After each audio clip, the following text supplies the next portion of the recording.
I don't know. I don't know what that's about. But what up? What up? What up? Good morning. Happy Saturday. What's happening with y'all? What is happening with y'all? If I make it like that, there we go. Okay. Now we in this thing.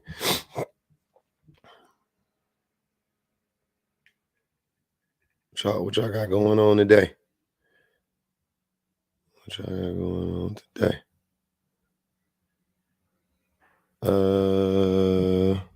What up, honey?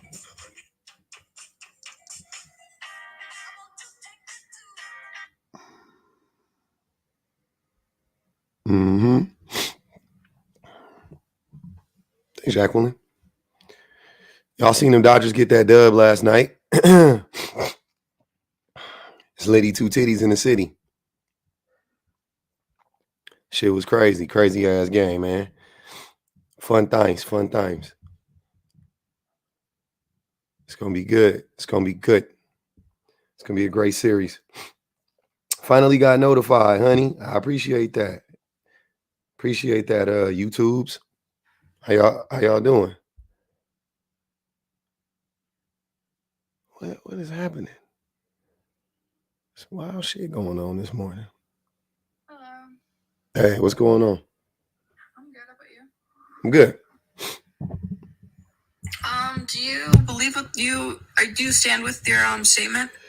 Yeah. You don't think men sacrifice anything for women? Nope. Like, no man. This doesn't imply any. No, man. This implies men in general. Okay, so you're just saying like just men in general, but you do think some men do. Of course. Okay, I'm just asking. Yeah, no, man, I agree with that. Then okay, I just wanted to make sure you mean like all men. You know what I mean? Mm-mm. I would have to say all men for it to mean all men. Mm-hmm. Right.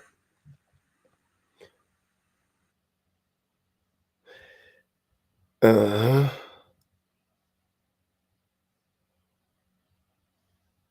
Yeah. All is never.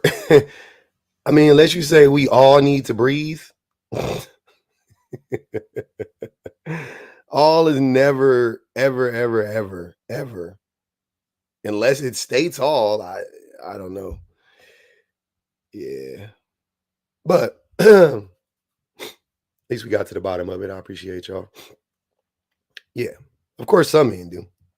There is a man out here that is sacrificing something for a woman or has sacrificed for a woman or women or whatever the case may be. Uh but men in general though, I would like to know how men do. If anybody disagrees, I would love to hear how men actually do it. Uh-oh, look at him. We got a nigga with a mustache in this picture. All right. He gonna be too scared to come up. They always be scared, man. They always say little slick stuff in the comments and then be petrified to talk. We gonna mute you for the live. Fly Inc. You can come up if you want to though. You can get unmuted. I'm with that. Anytime people say anytime people say stuff like that, you already know they're gonna be scared. They like say he already left. As soon as he said it, he left. Oh man. Oh, the green screen. Hold on, I'll put it up for y'all. Let me see. I just didn't.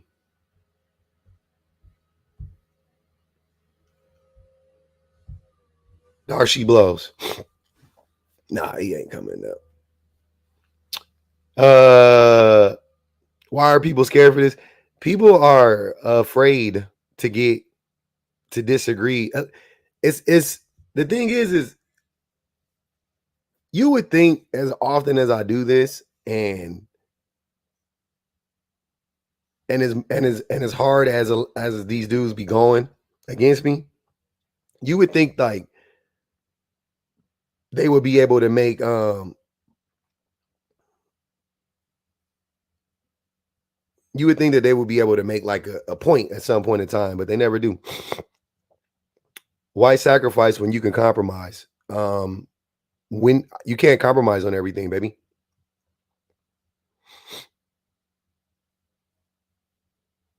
My husband filed for divorce. We have two. Well, and also compromise comes with a sacrifice.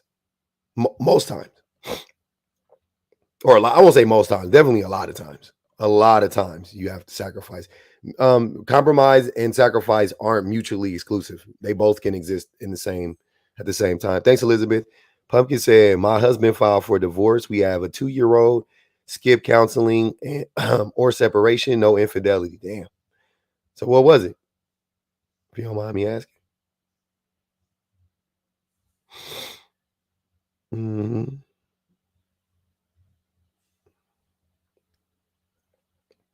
Oh, we got VO. I want you to. VO said his rage bait. This is the guy to be, because we sacrifice financially for women, bro. No, you don't. Hey, do me a favor. Do me a favor, VO, real quick. Post your last put your last prompt up here. I'll put you in the big screen so we can see it. All right. Yep. Just out of men don't sacrifice financially for women.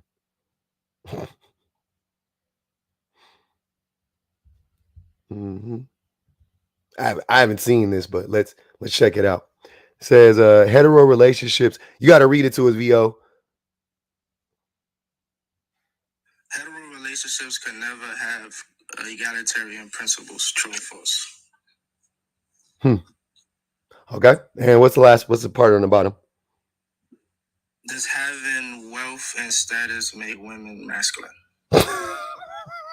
Okay.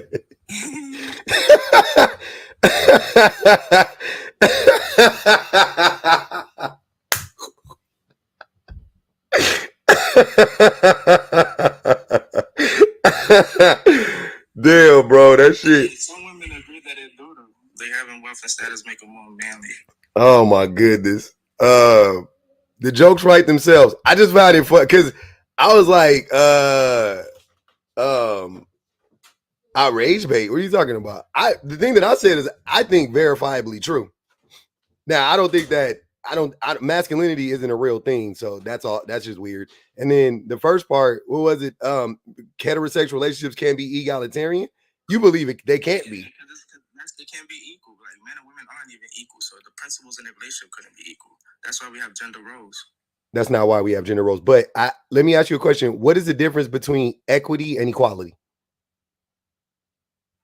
So equality is everything. Everybody is the same size and quality, right? Equity is like everybody gets the same money. Equity is money, right? No, not in this.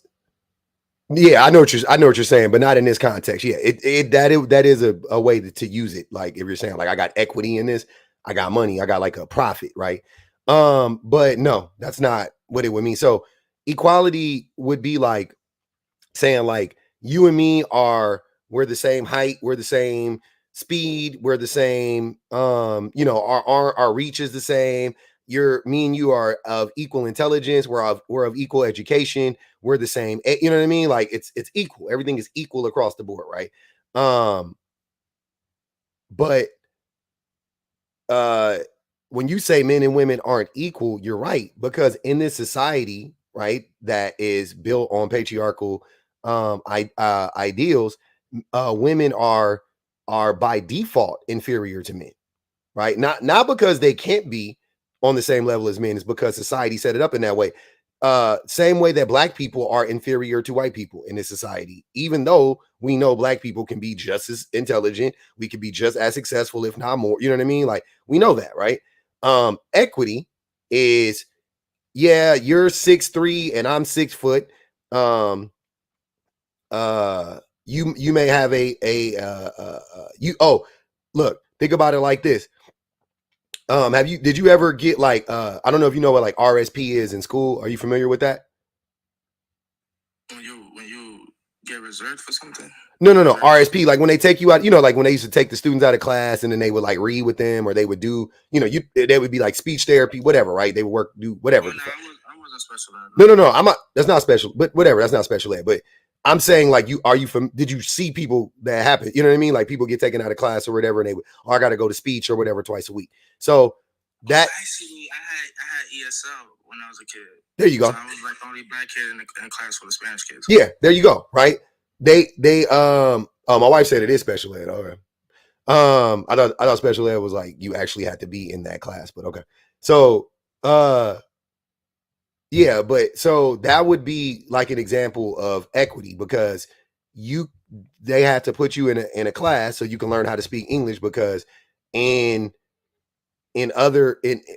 they didn't, you know what I'm saying, it would have been harder for you, right? You know what I'm saying? So they had to make accommodations for you, not because you were dumb, not because you were, you know what I mean? It just accommodations for me because my first language was Spanish. That's what I'm saying. They had to exactly. So they had to make special accommodations for you. That's equity. That's what equity looks like, right? You're not dumb. You just were at a disadvantage in this society because we speak English, right? And you didn't speak the English wasn't your first language, and you needed to learn how to speak English. So they put you in a special class so that you could, learn how to speak English. That's fine. So when you talk about relationships, when you say men and women aren't equal, you're right. But does that mean that relationships can't be equitable?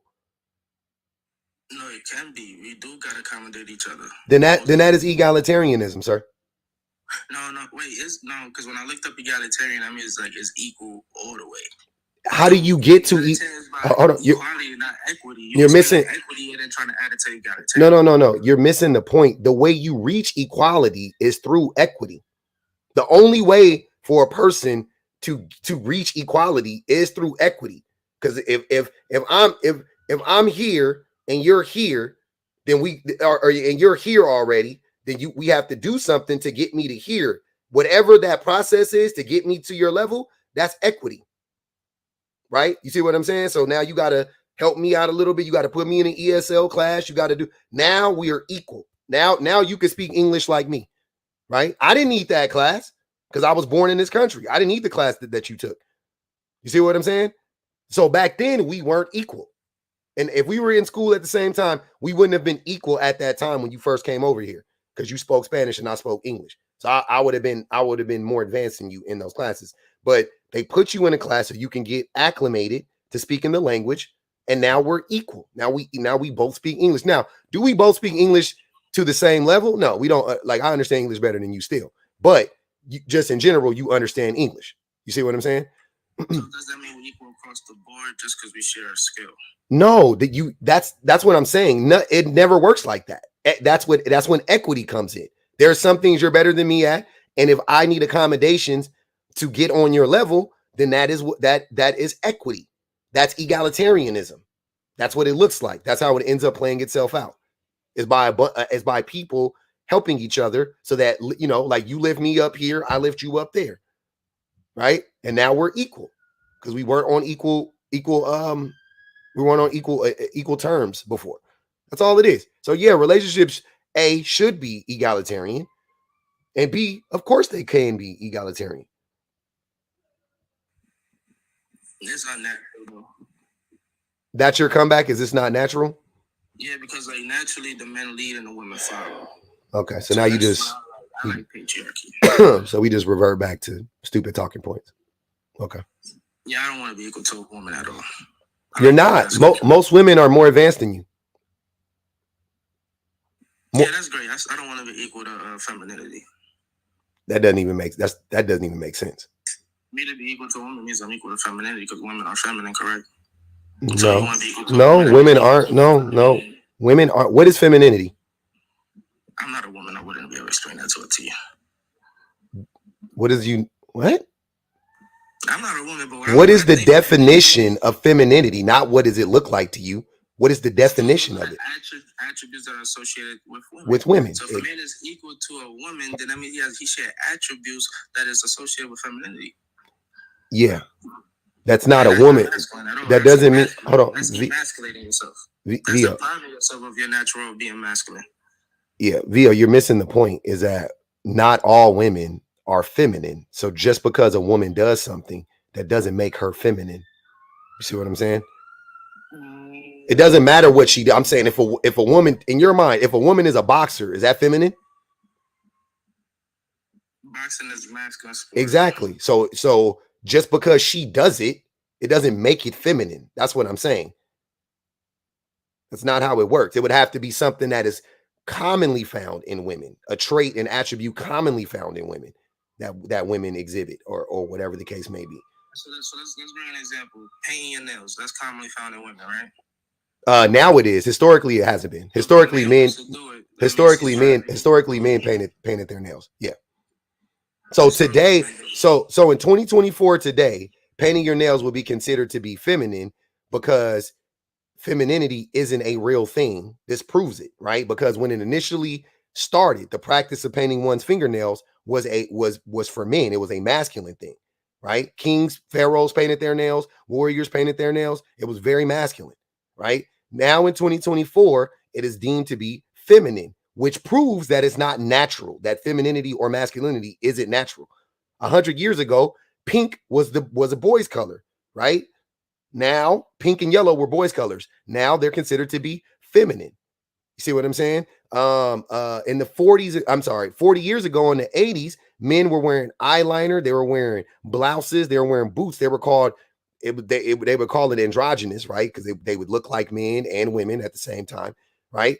But it was very masculine to do that at the time. Like those men were looked at as very masculine, right? Huh? Absolutely not. They weren't. You weren't there, VO. You weren't even born. That's sir. In another part of the world, men wear skirts, and over here, a skirt is feminine. In another part of the world, men wear makeup. In other parts of the world, what are you talking about? That's what I'm trying to tell you. If it was natural, every man would do it. Across, like, no matter what culture we were in, no matter what society we were in, it would just naturally be in humans. That's what natural means. But since it's different, sir. It's different from state to state. It's different from city to city, even. When I remember wearing skinny jeans 20 years ago. Like in my city, it was like, I think at first, like people were like, oh, that's weird. But then like a month later, everybody was wearing skinny jeans, right? But if I went to like Houston and wore skinny jeans when we first started wearing them in LA and New York, niggas was like, skinny jeans? What you doing? That's still in America. That's the same culture. You would think, same country. It's different from country. It's different from state to state. The South is different than the North, is it not? Yeah, but we have to come to like an objective truth of what masculinity is, and anyone who deters from that is not masculine. Like if everybody, like, what we think masculinity is, right? Mm-hmm. Everybody come, okay, this is objective. We all agree. Anything that goes against that is not masculine. So give me 3 traits that is commonly found in most men. 3 traits. Mm-hmm. The will to protect. Nope. Keep going. Mm-hmm. Oh man, like even they do have that will to protect. They don't. Women protect. No, women protect more than it's been studied and documented. There's no. Women do it more. All right, but men do it as well. So no, you hold on, sir. Hold on. You're missing. So you don't know what masculinity and femininity is. Clearly, if women do it more, then it would mean it's a feminine trait. Because everything. Hold on. Listen to what I'm saying. VO. Women go to war too. Hold on. Let me help you.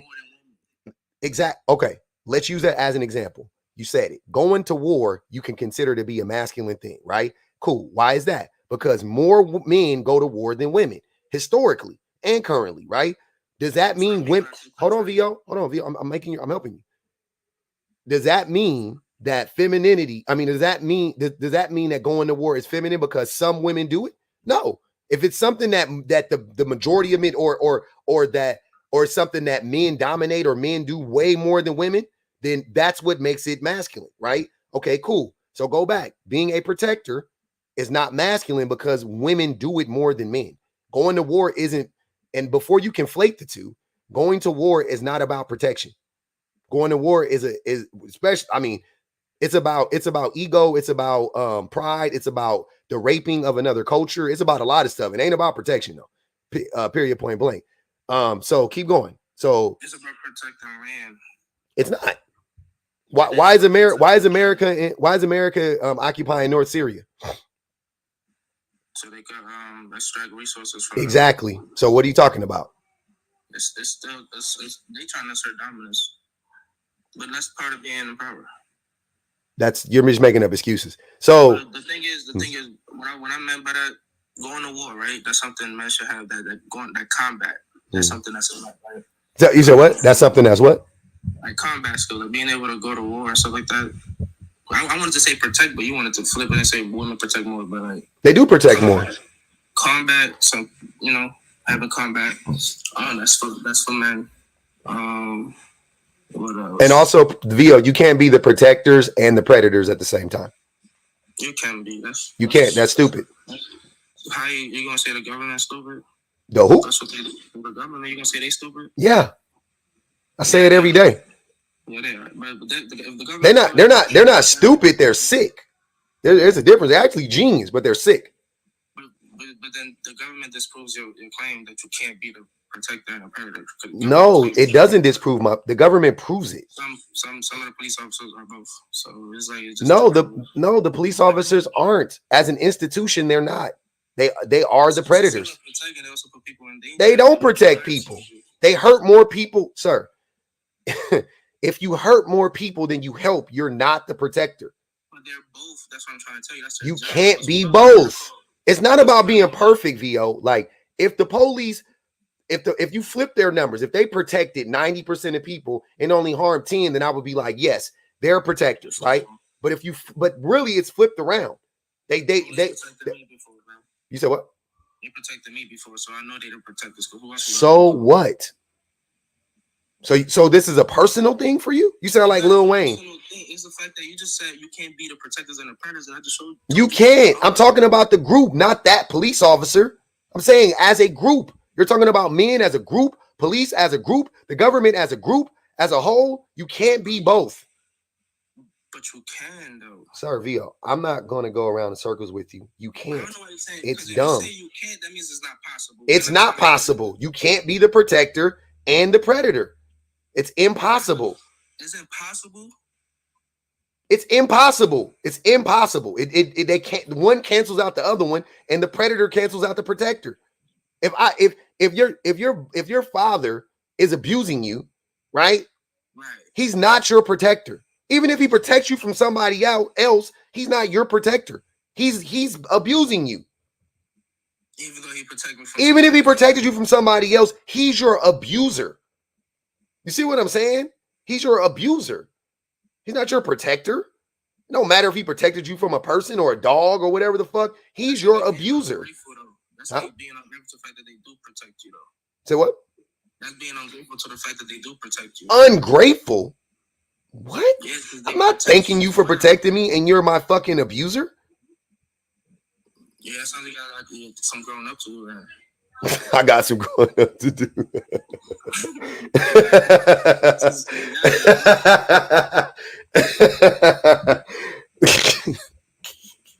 Why you laughing? Oh my god, man! You one of the funniest trolls on this motherfucker. You crazy. All right, so keep going. So protectors, they're men or not. Keep going. What? Name two more. Name two more attributes that we can associate with men. So we lead like for some men that's natural. Even if he's leading in a bad direction, like all leaders ain't the same. We got good leaders, great leaders, and terrible leaders. So okay, so way he choose to lead. So let's put something on that. A good leader then. Because you're right. If you lead people to hell, then you're not a leader. You're terrible. If you lead people to hell, you still let them there. So you're the leader of the people who let people to hell. Yeah. So a good leader. So you're a leader. Are men naturally good leaders? No, I wish they were though. Some people are not. Okay, so men aren't good leaders. Men aren't protectors. We're not good protectors, that's for sure. Keep going. Name another one.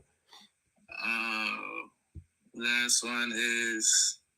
So I got the leader, I got the protector, and the provider. Mm-hmm. So we provide like labor, provider.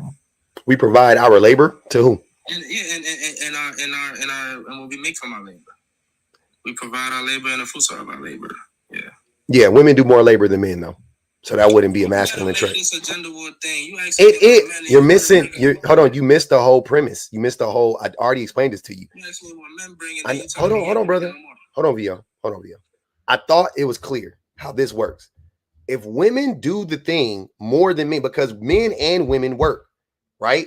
Men and women cook. Men and women clean, right? Cool. Who cooks more, men or women? Women. Who cleans more, men or women? Women. Who, you see what I'm saying? So those things, those tasks, we would attribute to femininity because women do them exponentially more than men, right? So if both people are doing it around the same, then you wouldn't call it it wouldn't be masculine or feminine. That's just a human trait, right? If there's something that like giving birth to a child, that's a feminine thing, right? Because only biological females can give birth to children, right? Well, no, I think that's wrong. I'm sorry, y'all. That's wrong. My fault. I fucked up. But anyways, but yeah, but the majority of people who give birth to children are biological females. That's what I would say. I'm sorry. Yeah. I was right. I felt like you were right. I know why you just pivoted and changed it a little bit. Wording. Because they're like you were right. I wasn't right. I wasn't right because there's intersex too. There's other so that wouldn't be right. But they're predominantly one side more than the other. No, that's what I'm saying. Even in the very rare cases of intersex, no, sir. Usually they're more one side than the other. I know. No, look, listen to what I'm saying. That's what I'm saying. If that's not true, there's no one side. They are intersex. Like, what do you mean? They could identify. Yes, because in our society, you typically end up having to choose a side, right, to identify with, right? But that doesn't mean that they are more one or the other. They are literally both. That's the whole point, right? So I wanted to correct myself because that was wrong. But anyways, but that would be something that more biological females would be give birth, right? Cool. So we could attribute that, and women and women give birth to. Cool. We could say women do. That is a feminine thing. I'm cool with that, right? No man does that. No man. Well, I'm sorry. Me. I'll take that back. Men actually can give birth. But anyways, few men give birth, right? Few men give birth. Okay, cool. So with that being said, that's what I'm trying to explain to you, Vio, is that you cannot say something is feminine when, I mean, you cannot say something is masculine if women do it more than men significantly. If women do it more than men, like raising children, being the custodial parent, being the go-to parent, being the most involved parent, that is being nurturing, very feminine. Nurturing, very feminine, right? Because women do it way more and they do it better in our society as of now. Doesn't mean men can't. It just means right now and historically, women are better and have been better at that. So that is to me, that is a feminine. That is a feminine trait, as a feminine attribute, right? Cool. Now, the three things that you've named, which were protection, women do more. Provision, women work just as much. Women work more or just as much as men, if you want to say that. Everybody works though. Let's be clear. But you know. Pause for a second. You said protection. How do women protect more? They are the ones who will step up and actually defend a person before a man does. Like, I don't know if you guys study. So there's this thing called the bystander effect. Men typically don't step up to protect people, like in general. What about the men fighting for our country, though? They're not fighting for our country. I already told you that. Majority men. I know. I've already seasons. I'm not going to get into a philosophical discussion. Okay. I'm sorry. Sessions. Yeah. No, it's okay. I got you. Sessions. I'm not going to get into a philosophical debate about our government and what we do, but I already explained to Vio, America, the USA is not around the world protecting the USA. If you're protecting the USA, you would be in the fucking USA doing it. Where Vio even recognized, I asked him, why are we occupying North Syria? And he said, for the resources. Exactly. And I agree. I'm not getting into a political. Okay, then don't mention the military. Don't mention the military ever again, because the military, all they do is. I mentioned that because it's majority men. But hold on, that doesn't make the point. You're still missing the point. You just want to talk about them being male. It would actually go against what you're saying. That's what I'm trying to help you. If once again, if the military is predominantly, would you agree that men give women rights and enforce women's rights? No, you can't give somebody rights. Rights you're born with. You can only take them away. You're not. No. Yeah. You can only restrict. No, it's not. You can only restrict a person's right. You can only restrict it. You can't give a person their rights. We all have every fucking right We can do whatever the fuck we want to do unless somebody says you can't and physically can restrain you from doing it. I'm talking about free will. I'm talking about enforcement of the rights that we have. It's not free. I'm telling you, sir, rights are not things that you can give, or you can only restrict them. You can't give them to somebody, right? No, you can enforce them. You can enforce rights, and men have monopoly on force. Men are the enforcement arms, which is why men grant right to other men and women. They don't. They enforce those rights. Men take yes, they do. There's a monopoly on force. Sessions. Look, I'll give you an analogy. Sessions. Wait. No. Just answer this, and then I'll answer any question you want. Go ahead. If men, as a collective, said women don't have rights tomorrow, women don't have rights tomorrow, and there's nothing they would be able to do about it. Now, I'm not making that as an ought claim. I'm saying that is true. Would you agree that that's true? No, women could. I'm not saying that we ought to do that. Yeah, women could do something about it. So yeah, I disagree. What would they do about it? They could stop participating in society. They can go on strike. The same thing any worker can do. They could do what the Haitians did. No, they don't have to go to war. They could literally just check out. Now, see, Sessions, I don't think you thought this through. So what I'm saying is that all men do is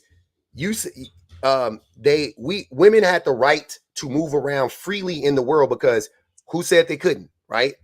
I have feet, and I know which direction I want to go in.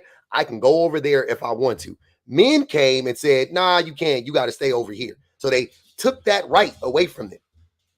That's what it was. They had the right before because you could do whatever the fuck you want to do, right? They said, nah, we as a people, the Native Americans, I would say not we, us here, but like, natives to their own countries, but in America specifically, they had the right to hunt buffalo at one point in time. They had the right to exist. They had the right to exist on their sovereign lands until colonizers came and said, nah, you don't have the right to do that anymore. We're going to take this land away from you. We'll give you $5 for fucking Louisiana. Right? They were like, oh, cool, we'll take $5 because how the fuck can you own land? Like Native Americans didn't understand that. They were like, yeah, all right, cool. We'll take $5. And they took the money thinking that it was stupid because how can you do that? And then they took the land and then when the natives were like, hey, what the fuck are you doing? Then they took it by force, right? Trail of Tears, all these things. That you don't give people rights. You only restrict them. And then you could remove the restrictions at one point in time. So back to what I was saying about the military. The military are the actual predators. They're not protecting us. They're the predators. They're going around to other countries. They're stealing their natural resources. They're often their leaders, right? They don't let any country in the Western Hemisphere thrive. No country in the Western Hemisphere has a chance as long as the USA has power. They commit coups. They overthrow governments. They mess with economies. They steal their natural resources. All types of stuff. They do all types of things to people. We know that. So don't mention the military as protectors because they're not. You have another example of how men? They're thieves and pirates. Exactly. See, VO even agrees with that. I don't think you really rebunked my argument about force. So again, men hold monopoly on force, which is why they would always be the enforcement. Now I can give you an example of this in practice if you want me to. For example, aren't there countries where women don't have rights? In every country, women have rights. Really? So women have rights in every country. Yeah, women have rights in every country. Not in some women can't drive in certain countries though. That doesn't mean yes. Yeah, they don't have those rights, right? So their rights are very limited. They're not the same as now you're saying their rights are limited. Okay, yeah. They have limited rights. But they're restricted because of who? Because of men. The enforcement arm again is always going to be men. Okay. It's always going to be men. You're just proving that men are the oppressors, which that's what I talk about all day. Thank you, Sessions. That's literally, you already saying, VO? He's saying men are the oppressors. You disagree with that, VO? No. I just said Sessions. First of all, men we enforce away the rights of those women to drive, bro. So that means rights are taken, like you said. Yeah. They just stripped the rights to drive. They didn't give them any rights. I don't know what your Sessions. I already disproved it. You just don't want to hear it. But I would like to move on because I don't really feel like arguing this point anymore. It's stupid. He actually just proved them right those sessions. That's what I'm saying. He's not even knowing that he's what he's saying. He's just trying to argue the point still. But okay, go ahead, Sessions. Do you have something else? Because I don't know why men don't understand this. Well, I do know why. Men lie about being the protectors so that they can manipulate women, right? That's why. So men want to keep lying and saying, and I've used this example many times, but I'll use it again. So men use protection. They use protection like how the mafia uses protection. Men's idea of protection is very similar to that of the mafia, right? So the mafia would go around to small businesses and they would say, "Oh, Sessions, why'd you run? Don't do that. Come back. If he's in here, y'all." I don't think they're protecting people though. They're protecting assets, land. Like they trying to steal and keep land. Like that's what that's about. No. Listen to what I'm saying. Men. I agree it's not protecting, but because they're not protecting people. No, this how listen. Here's how men use protection. Here's how men use the idea of protection. They go to your place of employment, your place of business. I'm sorry, and they'll be like, "Hey, there's some bad guys out there. And I would hate to see anything happen to your shop, Vio. You got a nice shop here, man.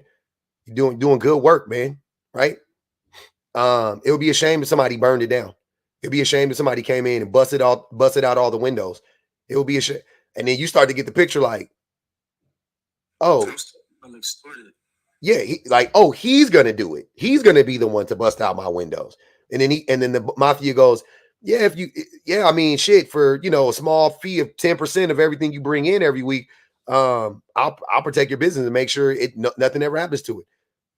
It's an offer you can't refuse, right? Unless you want to go against the mafia. So you go, okay, we sign up for that reluctantly, right? And that restricts your ability to make money and so on and so forth, right?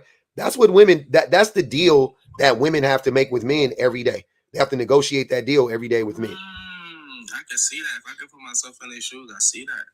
So that's the problem when men say that men are the protectors, because it's like, instead of because if the mafia really was about protection, they just wouldn't hurt the business and then everything would be fine, right? If the mafia never fucked with because who else is going to fuck with the business? Nobody else would. The majority of the people in the community aren't criminals or violent, right? There's a group of people that are, and that's the mafia. And so if the mafia was like, you know what, we're not going to mess with that business would be completely fine. It would be completely fine. And then if somebody did decide to do something to the business, a one-off chance that somebody does do something to it, the mafia can step in and be like, "Hey, don't fuck with them. You got one warning. Don't ever do that again. Give them their money back, apologize, and never do that again." Right? Okay, cool. That's protection.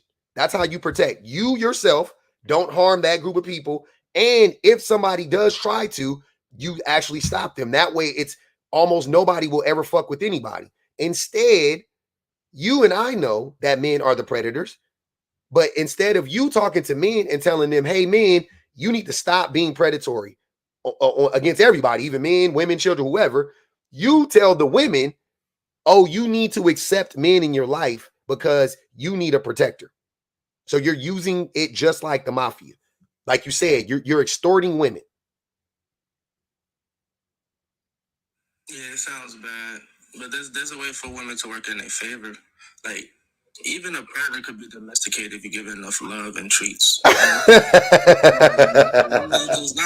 sounds funny, but I'm really serious. A woman learn how to just stroke a man's ego. He will protect you better.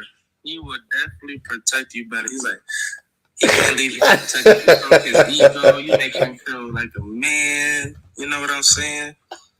Hey, this nigga comebacks is funny. I don't even know.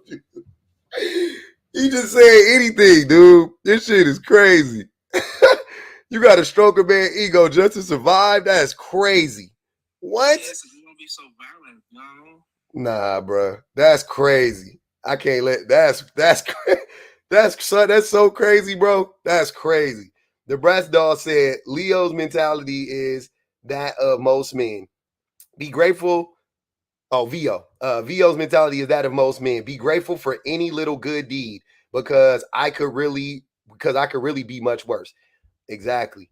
Tanigel said men want to live in a binary right up right up until we start talking about their abusive behaviors. Yep. They said, Nigel, she said, good analogy. Pub ate that. Pub, you ate that. Appreciate it. But yeah, so that's basically how it works. Now, here's the thing. That is why I am so committed to not talking to women. For men like you, VO, who claims that I don't see it both ways and da da da da. That is why I am overly dedicated to talking about the problems that men create and not talking about how women can mitigate those problems, because it's not their responsibility. Right? The same way it's not black people's responsibility to mitigate the damage of racism. That's not our responsibility. I used to think you was a panther, but I had to use my brain. It's like, it makes sense now that I think about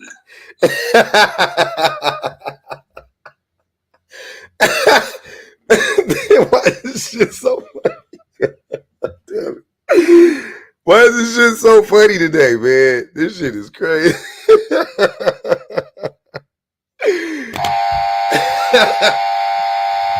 We did it, Joe.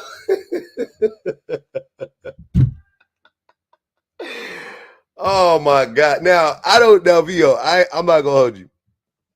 I don't expect you to actually change anything you're saying. Just so we're clear. But yeah, this is funny though. I ain't gonna even hold you. This is crazy. Hey y'all, let's get up over 100,000 likes. Let's try to get it to 100,000. Y'all keep. Why do you think men sacrifice financially for women? Because most women work. What? How do men? But they still want the man's money though. No, they don't. They don't want the man. What do you mean? They need money. Everybody needs money. A woman can have a job but still want the man to pay for dinner. You know, so it's like we sacrifice financially. You're talking about on a date? No, dates are extremely transactional, and I don't mean smack. And I'm not talking about smacks. Dates are extremely transactional, and they should be. Like I don't see any problem with it, right? But yeah, paying for a date, like I don't like. Last night, me and my wife went out to dinner. I didn't pay for our date. It's our money. Once the money goes into the same pot, we're paying for that date. You know what I mean? Like I don't, and I don't know. So how about his life? He sacrificed his life for the woman. Who? Who? Men. You said men don't sacrifice anything for women. How about their life? How do men sacrifice their lives for women? Because if you want to date with a woman, she don't even have to be your wife. I could be on a date. If somebody tries to harm her physically, you have to risk your life to save her. Or else you're a coward and you probably won't get another date, because the word around town is that you don't protect the woman you be dating. Well, to the A, many men haven't been able to protect their women from those instances. And B, that wouldn't, most men don't do that. You know what I'm saying? The likelihood that your wife is going to be accosted or attacked while you're there is extremely low. So this is talking about most men. Men implies most men, right? And most men don't lay down their lives or put their lives on the line for their women ever. What if it was a crazy ex-boyfriend? Huh? What if it was a crazy ex-boyfriend? If he's now dating that woman, wouldn't he have to lay his life on line to protect her from the crazy ex-boyfriend? He doesn't have to. But listen to what I'm saying, Vio. I'm saying I'm not denying that what you're saying doesn't happen sometimes. Right? The disconnect is the English language in this moment. You're saying that men have been known to do this from time to time. And I'm going, yeah, I agree. Right? I agree. I'm saying that most men never have to. So therefore, men don't sacrifice their lives for women. I'll tell you how most women sacrifice their lives. When I've never had to sacrifice my life for my mom. I guess I kind of did one time. Never mind. I ain't gonna tell that lady business. But yeah, I did before. But most men don't though. I think that's our job. I think we put on earth to sacrifice for women. No, our job is that's our natural thing to do. No, our job is to protect the patriarchy. No, so women don't men don't most men don't protect women from anything. More than likely the man is going to be the abuser, right? That's the reality. Most of the time the man is going to be the abuser.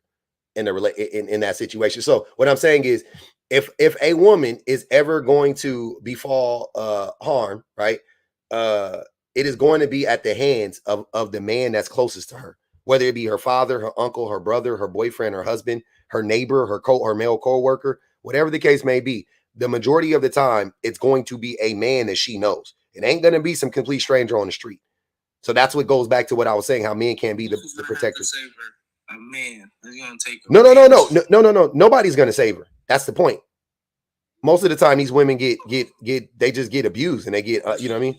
They save themselves if they can get out of it, huh? There's some men who just have it in their heart to avenge women. Like they will save her. No, they don't though. That sounds like superhero shit, but most men don't though.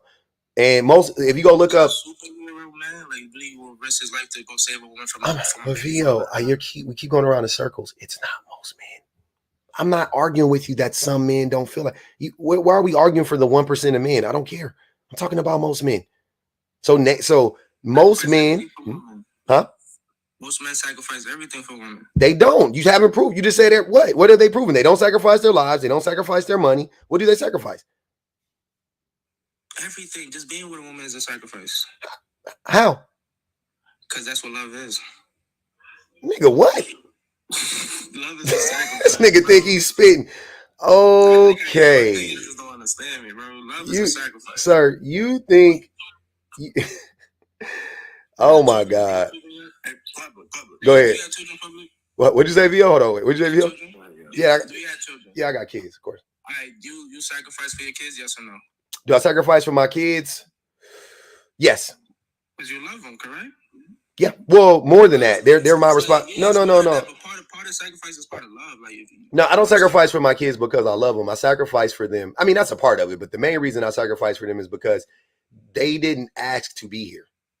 And I selfishly brought them here. So I must do whatever I need to do to make sure that they're content, safe, healthy, all that type of stuff. So yeah, and I don't sacrifice much for my kid. When I talk about sacrifice, I haven't sacrificed much for my children. The one of the things that we sacrifice is my son can't fly. At least we don't think he can. So we can't ever like get on planes and travel. Like, you know what I'm saying? So I pretty much am like, I'm never going out of the country again.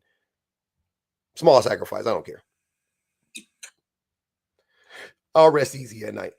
A sacrifice is a sacrifice. So no, it is. It is. I'm not, hey brother, I'm not denying, but those are my kids though.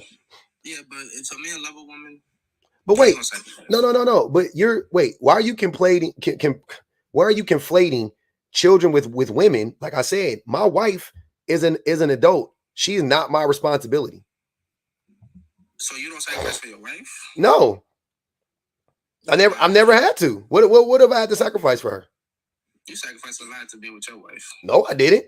I didn't sacrifice shit. Shoot. Playing video games? Man, you don't think you... you're being disingenuous because even married somebody you sacrifice. Why am I being What are you talking about? What you used to do before you got married that you can't do now that you're married? Whatever that is a sacrifice. Play video games. Really? That's all? Yeah, I mean, I play them sometimes, but not as much as I used to. You sacrifice more than just video games. Are you talking about I can't hunch on other women? That's not a sacrifice. That's another sacrifice. How is that a sacrifice? Because now you gotta be monogamous. You gotta force yourself. I have to be monogamous? You mean I get to have a woman? You forcing yourself to be monogamous. That's a sacrifice. I'm forcing myself to be. What are you talking about? I get a woman. What do you mean? Yes, and now you have to. All right, forget it. What do you say? I'm not. What are you talking about? I get a woman. I'm not forcing myself to be monogamous. I get a woman. I won. What do you mean? Okay. I'm so confused. This is such a weird take. What am I sacrificing? All right. Do you have a prenup and a postnup? Oh, who? A prenup and a postnup agreement? Nah, we got married when I was 29. Oh, that you sacrificed that. There you go. Boom. What did I sacrifice? You mean all the money that my wife has helped? Likelihood to sacrifice now that you didn't get a postnup and a prenup. So that's what you sacrifice as a man. What did I sacrifice? I'm not getting divorced. Everything. And wait, Vio, hold on. You're not making any sense. My wife enabled me to make, sir. My wife just asked me last night jokingly. She said She said, where she fixed my computer. She fixed my microphone. Shout out to my wife. She fixed my microphone, by the way. It was fucked up for like 2 days. But my wife fixed it for me last night after we came home from dinner. And she asked me, she said, where would you be without, like jokingly, you know, and I was like working at Chipotle. Because where the fuck would I be without my wife? Like my wife literally, like, this is what I be saying. Like people don't understand. I say, if you were in here, and you've been in here a few times, but you're not in here enough. What I'm saying is my wife literally built me from the ground up, right? Do I think that every man deserves that? Absolutely not. Do I think that every woman should be doing that? Fuck no. So before anybody say, well, why are you telling women not to do whatever? Yeah, because I don't think that women should be building their man up, because I know that odds are that man ain't gonna never get right. Odds are that man ain't gonna never get right. He just gonna end up abusing you forever and ever and ever, right? So get out while you can. But she did, right? She stuck with me. She was a, you know, whatever. She built me up, you know what I'm saying? And here we are, right? Look at us. Who would have thought, right? But, you know, it worked out in both of our favor. You know what I'm saying? And that's another reason why I tell y'all every day, or when I talk about this, that woman, I owe everything to her. There's no ifs, ands, or buts about. I ain't gonna sit here. I'm not gonna be one of these dumb niggas talking about I did it on my own and I got it out the mud and yada, yada, yada. Whatever. I wouldn't even, if me and my wife got divorced, we wouldn't have to go to court. It wouldn't be 50-50. She wouldn't get half of my money. She would get 70% of the money, 80% of the money. I would keep 20% and I would just keep going, right? I'll be fine because she got the kids and shit. And I would pay her, I would give her a lot of money every month forever. Like it's forever. Like not even beyond, like she can get married, I would still give her, like, I don't understand. Like y'all really be wanting to punish your women after you leave them, right? But I don't believe in that. Like I owe her forever. I have a debt to her forever. I've been with her my whole adult life. Damn near. A prenup and a post-up is not about punishing. It's about protecting. Protecting what? Your assets. What assets? She can have them. I don't need them. That's you. She's gonna have my kid. You see what you're missing? What I'm saying. We have kids. My wife is gonna have my kids more than likely. Like she's gonna be the custodial parent. Huh? So you still gonna need access for your other kids. You gonna what other kids? just because you're divorced? Sir, stop. Don't wish. Please don't ever wish another kid on me. I would never have another child. I'm not dating those. First of all, I wouldn't date a woman even really young enough to have a child at this point. To be honest, well, maybe I'm not into it. Yeah. I'm not having no more fucking kids. I don't know what you're talking about. Never again. So I don't need nothing. I'm good. That's what I'm saying. Like my kids, right? Like I told you before, since they didn't ask to be here, they're going to get the vast majority of my money. That's what they're going to get, and they're going to get all the attention that I possibly can give them. That's what they're going to get until the day I die. I don't care where me and my wife are in our relationship. It doesn't matter. And my wife, that woman cannot. She can't make me hate her. She can't. It's impossible. So until I die, I will support her. I will do everything I can for her because she did it for me. And she's doing it for my kids. Like what the fuck? Like that's the thing I don't be like, what y'all don't, I don't know, man. I'm on some different, this shit is crazy. Go ahead, Barry. Your wife is in danger. Somebody break into your house. Mm-hmm. Are you expected to protect and sacrifice, or is... Yeah, this argument has been debunked about 1,000 times. But yeah, if somebody breaks into my house, we probably both be fighting. But like if it comes down to it. But yeah, of course I'm gonna be the one to tussle. But what are the odds of that happening? And also I got a dog that's like 100 pounds. So I think we'll be okay. What's society gonna expect from you? They're gonna expect you to be, as a man, to protect that woman. Okay, so what happens if a man breaks into a woman's house and she doesn't have a man? What is she expected to do? Is she not expected to protect herself? Yes, she's expected to protect herself. Yeah, exactly. So why does the protection? Why does it never changes? It's the same. It's the same.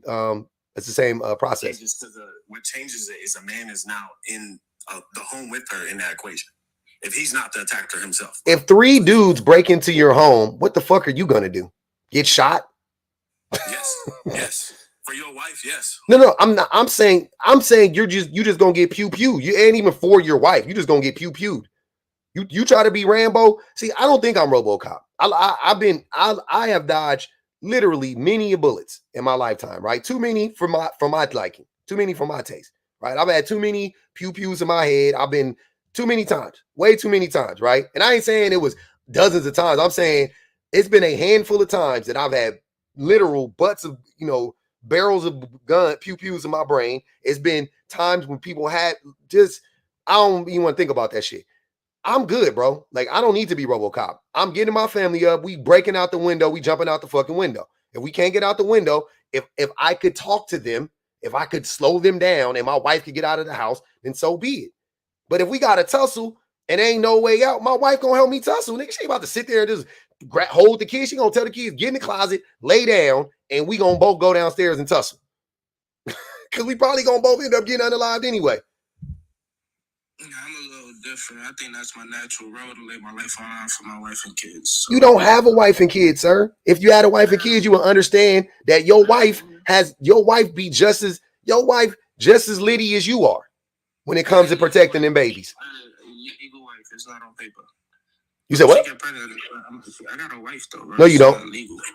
It's not legal. Then you ain't got a wife.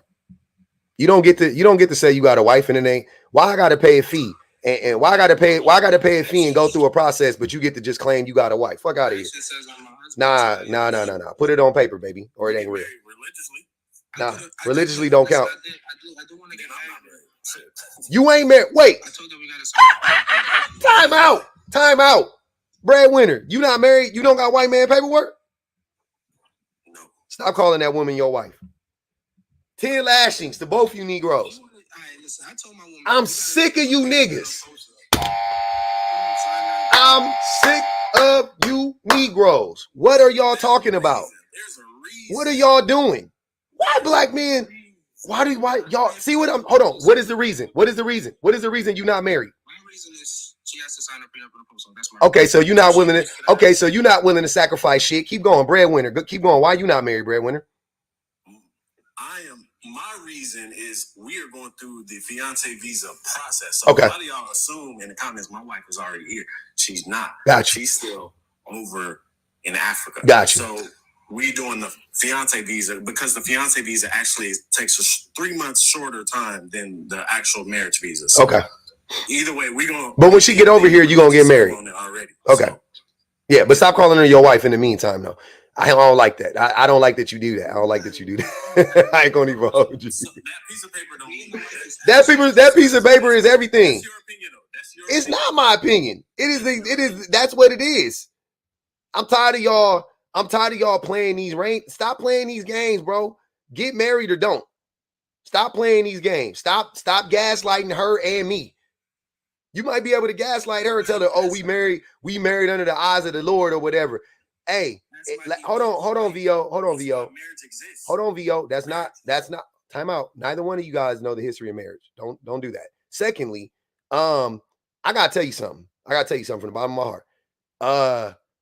In the Bible, right? I don't know about the Quran, but in the Bible, it says, render unto Caesar what is Caesar's, right? It's very important that people understand that the Bible says follow the laws of the land. The Bible actually says that, right? And I would think because the Quran is a Abrahamic religion, they say similar stuff when it comes to that because the Quran is a mixture of Christianity, Judaism, and what's it called when you don't believe in nothing? I don't remember. Whatever, but it's the mixture of three. Two religions and then whatever the law of the land was at that time or the practices of the land was at that time. So yeah, I'm not understanding what are y'all talking about. And marriage was invented long before organized religion was. Marriage has been around. Marriage has been around long before religion, right? So Sean says both say that. So yeah, both of you guys are just wrong. It's not. You cannot be married unless you get white man's paperwork in this country. I'm sorry. Superfly, what's good with it, man? Yeah, what up? Chill. Hey, so you don't understand there's common law marriage also? Common law marriage happens after a certain period of time, and it is actual. You don't have all the benefits of marriage. Okay, yeah. No, I can agree with that because I'm like just common law married. I'm trying to get it all the way there, though. How are you trying to get it there? Just go and get the paperwork and get married. Facts. I think I remember talking to you before, Superfly.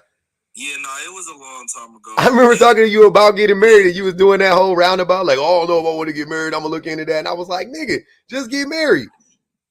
Yeah, I mean, I am common law married, but I get saying about the paperwork and everything. Yeah. I get what you're saying. Yeah. Yeah, you still got to go through a process to be recognized as a common law marriage. It ain't like they'll just be like, oh, you've been together for 10 years? Okay, cool. Like, that's not how it works. You still got to go and file shit. You know what I'm saying? So you still need paperwork. Y'all need white man paperwork. That's all I'm trying to tell y'all. And I don't know why y'all playing in these women's faces. If you want, Vio, how much money do you make right now, Vio? I don't want to disclose my pockets. I make good money though. You make good money. Okay. Do you own a home? Yeah. You Me own. and my mom own a home in Honduras. You own a no. In America, do you own a home? No. Okay. So in America, you don't own a home. Do you own your?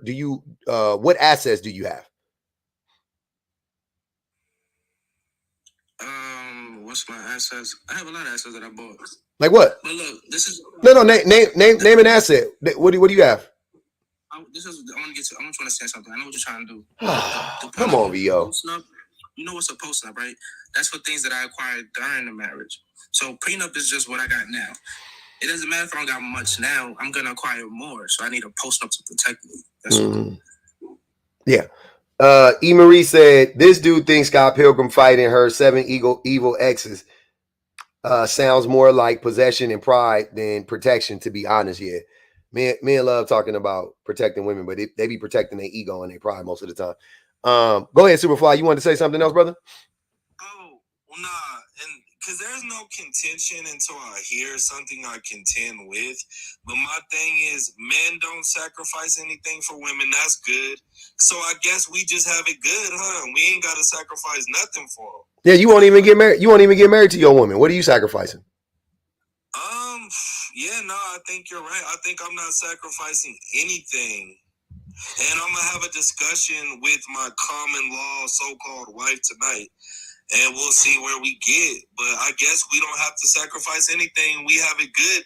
It's very beneficial to be a man. I'm so lucky and happy. We are. This is great. Yeah.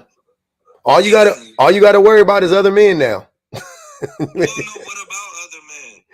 Well, you got to worry about other men because men are the ones who oppress you. Like other men are going to be the ones to oppress you.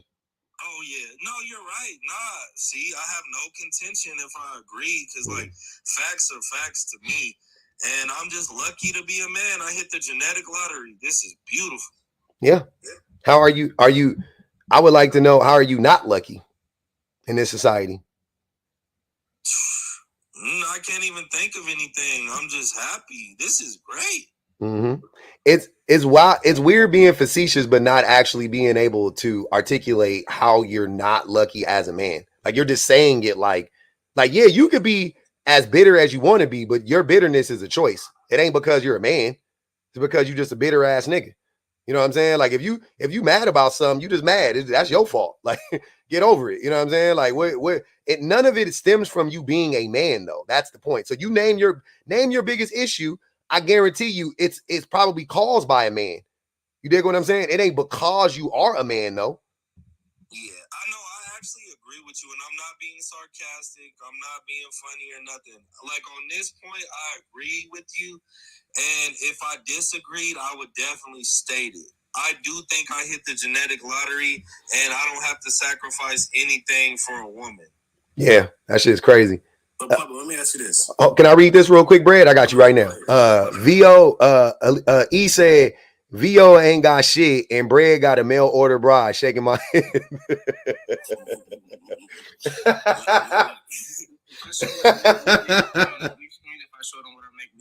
don't gotta flex, but if they think I'm broke, I could show them what I make weekly. What do you make weekly?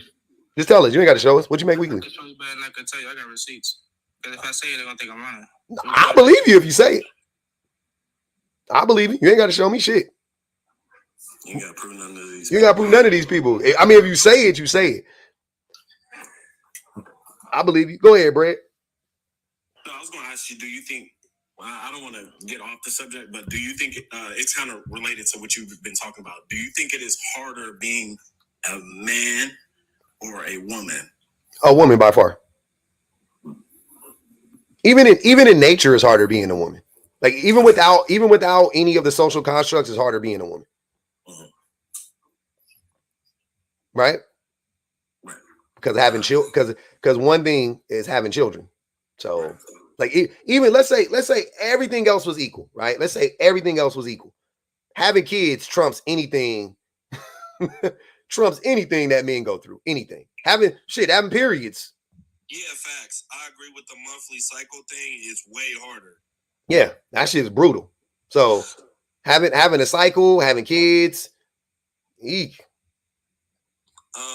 Having people always trying to hit on you and all this, and look at as an object. No, and see, like, I agree with a lot of stuff you agree with, public offender. Like, if there's contention, I'm gonna speak up. But if there's no contention, there's no contention so far. I'm with you. Yeah, I'm glad you're not arguing just to argue. I'm neutral. I'm for both. I'm not like red pill. I'm not. Oh, you red? Nah, Brad. You red pill. You red pill. No, I'm not red pill. You are. No. Sitting around talking about women and all this other shit. No. No. Never heard me say No. I think okay. I just use red pill loosely. I don't mean it like it's a gang, right? I'm just saying red pill in my mind is just misogyny of the patriarchy, right? It's just misogyny, right? And furthermore, it's an active misogyny, right? And you are actively misogynistic, without a doubt, actively, right? VO, actively misogynistic. Superfly, actively misogynistic. Is that because I want to sacrifice for my woman? I want to provide for my woman. I'm sorry, both of y'all talking at the same time. I can't. Hold on, wait. Can Brad? Wait. Can Brad? Hold on, y'all. I was talking to Brad. I'm gonna let both of y'all respond. Y'all got it. Brad, go ahead, brother. What were you saying? No, I was saying, is that because I want to provide for my woman? I want to take care of my woman. I want to make sure that she is good and life is as easy as possible for her. I mean, so that is. Are you gaslighting me right now? That sounds like gaslighting because that's not. Of course, I wouldn't say that is a thing. If you. But that you are, I'm sorry, Brad. I really like you. I gotta be honest though. It's because you are probably ex-trafficking this woman from another country that makes me say that you are actively misogynistic. And when you get her over here, you are probably going to financially abuse her. Almost guaranteed. Negative. Okay. Look, this is not a hope of mine. I'm not hoping that I'm right about this. I hope I'm wrong about this. But odds are, you got to understand, odds are I'm right. And when I say odds, I mean they are extremely in my favor. Extremely in my favor. Now, can you prove me wrong? Absolutely. Can you beat the odds? Absolutely. I'm not going to deny that.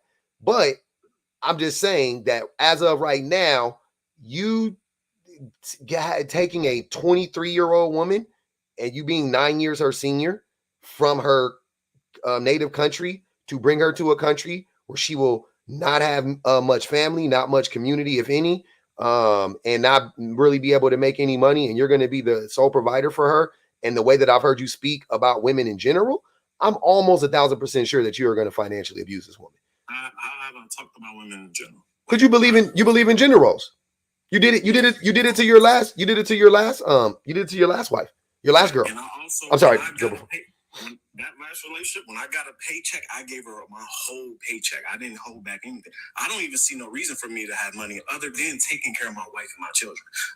Sometimes I think I don't understand why men want to, what else they want to do with their money. Yeah. Like I have a house, I have kids, I take care, like most of my money goes back to my wife, even now. Yeah. And you know what's crazy about that? You said something interesting. You said that you don't even see the need to get money if I'm not taking care of my wife and kids. I don't see the need of me getting money, like spending it like on shoes and clothes, all this little sassy shit people be doing. Like, I don't need none of that. My main focus is building my business. That's it. Mm-hmm. All my money, I build my business to bring home for my family so I can take care of my family. That's it. That's all. All right, go ahead, Vio. I can have my bank account. Like, she can take it. Boom. She can do whatever she wants. It's my turn, gang. Go ahead, Vio. So I'm not misogynistic because I don't have any grain, prejudice, hatred, contempt against women. Yeah, you do. The reason why I don't have a prejudice against women, I don't have a prejudgment. Everything I say, You do have a prejudgment. Do you believe in gender roles? Brother. Hold on, wait. Do you believe in gender roles? Of course I do. Okay, then that's a prejudice against women. You think that women are supposed to do X, Y, and Z. You prejudge them and say that all women are supposed to be doing this and all men are. That's literally a prejudice. I don't know what you're talking about. No, I don't have a prejudice against women because I don't have a prejudgment. Everything I say, everything I do is from experience and the experience of others. So it's like it can be experience. This is leadership. Even you try to demonize breadwinner and say he's gonna be financially abusive. That's not more than likely. But wait, more than like. Hold on, wait, VO. Like, VO, it's wait. not financially abusive to put money in a woman's pocket. I'm pretty sure he does that. It's not financially abusive to give your wife your money and say pay the bills. It's financially abusive to tell your wife that she can't go here, she can't go there, she can't dress like this, she can't dress like that. She needs to do all the labor in the home. She needs to cook, clean, suck, fuck when I want her to. That's just called setting the structure as a man. You're supposed to what? lead. That's called what? It's called setting the structure as a man. You're supposed to lead. No, that's financial abuse. So if she goes against that, she's the one being abusive. No, see, that's your disdain and your prejudice for women right there. Haley said, I know that ain't sloppy body VO. Why are y'all doing this? I know that body shaming offender. Go ahead, Superfly. Is it misogynistic for me to know that men build the highways, the roads, the houses, the offices, the hospitals, the malls, that men do everything to make society go, and women don't build no roads, no malls, no hospitals? They don't do any of the hard labor? Besides, I mean, childbirth is the hard labor, but they don't actually contribute as much to society as we do? Or is that just the truth? Thinking that roads are more important than raising kids is wicked work. But I would say, yeah, 100%. Because when you fail to understand the history of, well, first of all, you just lied saying that women didn't build shit. Who do you think built all of these monuments? Like, you know, when the slaves were building those monuments in Washington, D.C., and, you know, Virginia and all that stuff. Who you think that only black men were building that? Well, in the modern day, only men are really doing it, and women are just holding the signs. That's it. But maybe back in slavery, the women helped build it too. But modern day, the women are just holding the signs at the construction sites, and the men are doing all the hard labor. Okay. So women really aren't helping contribute to build society. Do you work construction? Oh, I've done highway construction before, because I'm not silly. I'm not just going to be on here talking and never did highway construction for miles and miles and miles. I actually did before, yes. So you do construction? No, not now. I only did it for a couple months, and of course, I found something better. Okay. Yeah, then shut up about it. Then shut up. Yeah, but if you don't do the work, if you don't do the work, then don't talk about it. If you ain't there, my whole life. If you ain't in the trenches, if you ain't man enough to do the man work, don't do the work. That's what you said. I only did it for a couple months because I went and found something better, because that's too manly for me. You're upholding the patriarchy. I'm not that type of man. I'm not that type of man. I can't do that. Hold on, wait. Time out, y'all. Wait. Superfly. Say that again? No, I'm just saying he wants me to do like a hard labor job my whole life and get injured. And you said no. What did you say? Say I'm a man. Cool. No, you said hold on, wait. You said that you don't want to be a slave your whole life. So you don't even respect the men who do the work, but here you are taking credit for it as a man. This is so weird. No, that was disrespectful. You're right. No, that was disrespectful. I'm just saying. So when it's convenient, but wait, but Superfly. So what it proves is that when it's convenient, this is what men like to do. They like to take credit for other men's accomplishments, right? They like to say men build everything. Men build everything, which is just not true. Men just stole credit for building everything first and foremost. But neither here nor there. And then in the next breath you say, "What, you want me to be a fucking slave like those dummies?" Like, you don't even respect them. Yeah, I almost lost my life doing that job. Oh, shit. I mean, it wasn't that cool, but I mean, and then it's like, okay, so like he's getting coins and gifts, right? People are getting. Oh, I know you're not pocket watching. Right? That's not In manly. real life, I still get the most money. In real life, I still Hold on, wait. So who cares? But Superfly, wait. Vio. Wait. In real life, don't I get more money? Then In who? real life, don't I get I was the the most money? first one up here. I haven't heard him say bang the cash out from me. So I'm gonna give you a He ain't talking about me. Bang the cash out. Hold on, wait. First of all, he wasn't talking about me. He talking about Bama. I'm not. Yeah. Second of all, I don't know how much money you get public, but I'm just saying in real life, I get money, so I don't. Gifts are cool, but in real life, I get money, so it's cool. It's okay. Jeff said everybody up here getting money. But here's the thing. We all pay, baby. We all pay. Hold on, wait, y'all. Wait, y'all got to give. Tesla's not even paid off, sir. Y'all got to give me a second, real quick. You got to give me a second. Vio said something really important. I have not said bang the cash app, y'all. My fault. I'm slipping. Hey, I appreciate that. Hey, I appreciate that reminder, Vio. Hey, y'all, please bang the cash app one time. Support the live. Keep the live alive. The haters is mad when people be getting money. So let's make them mad. Definitely you know, $1 a do.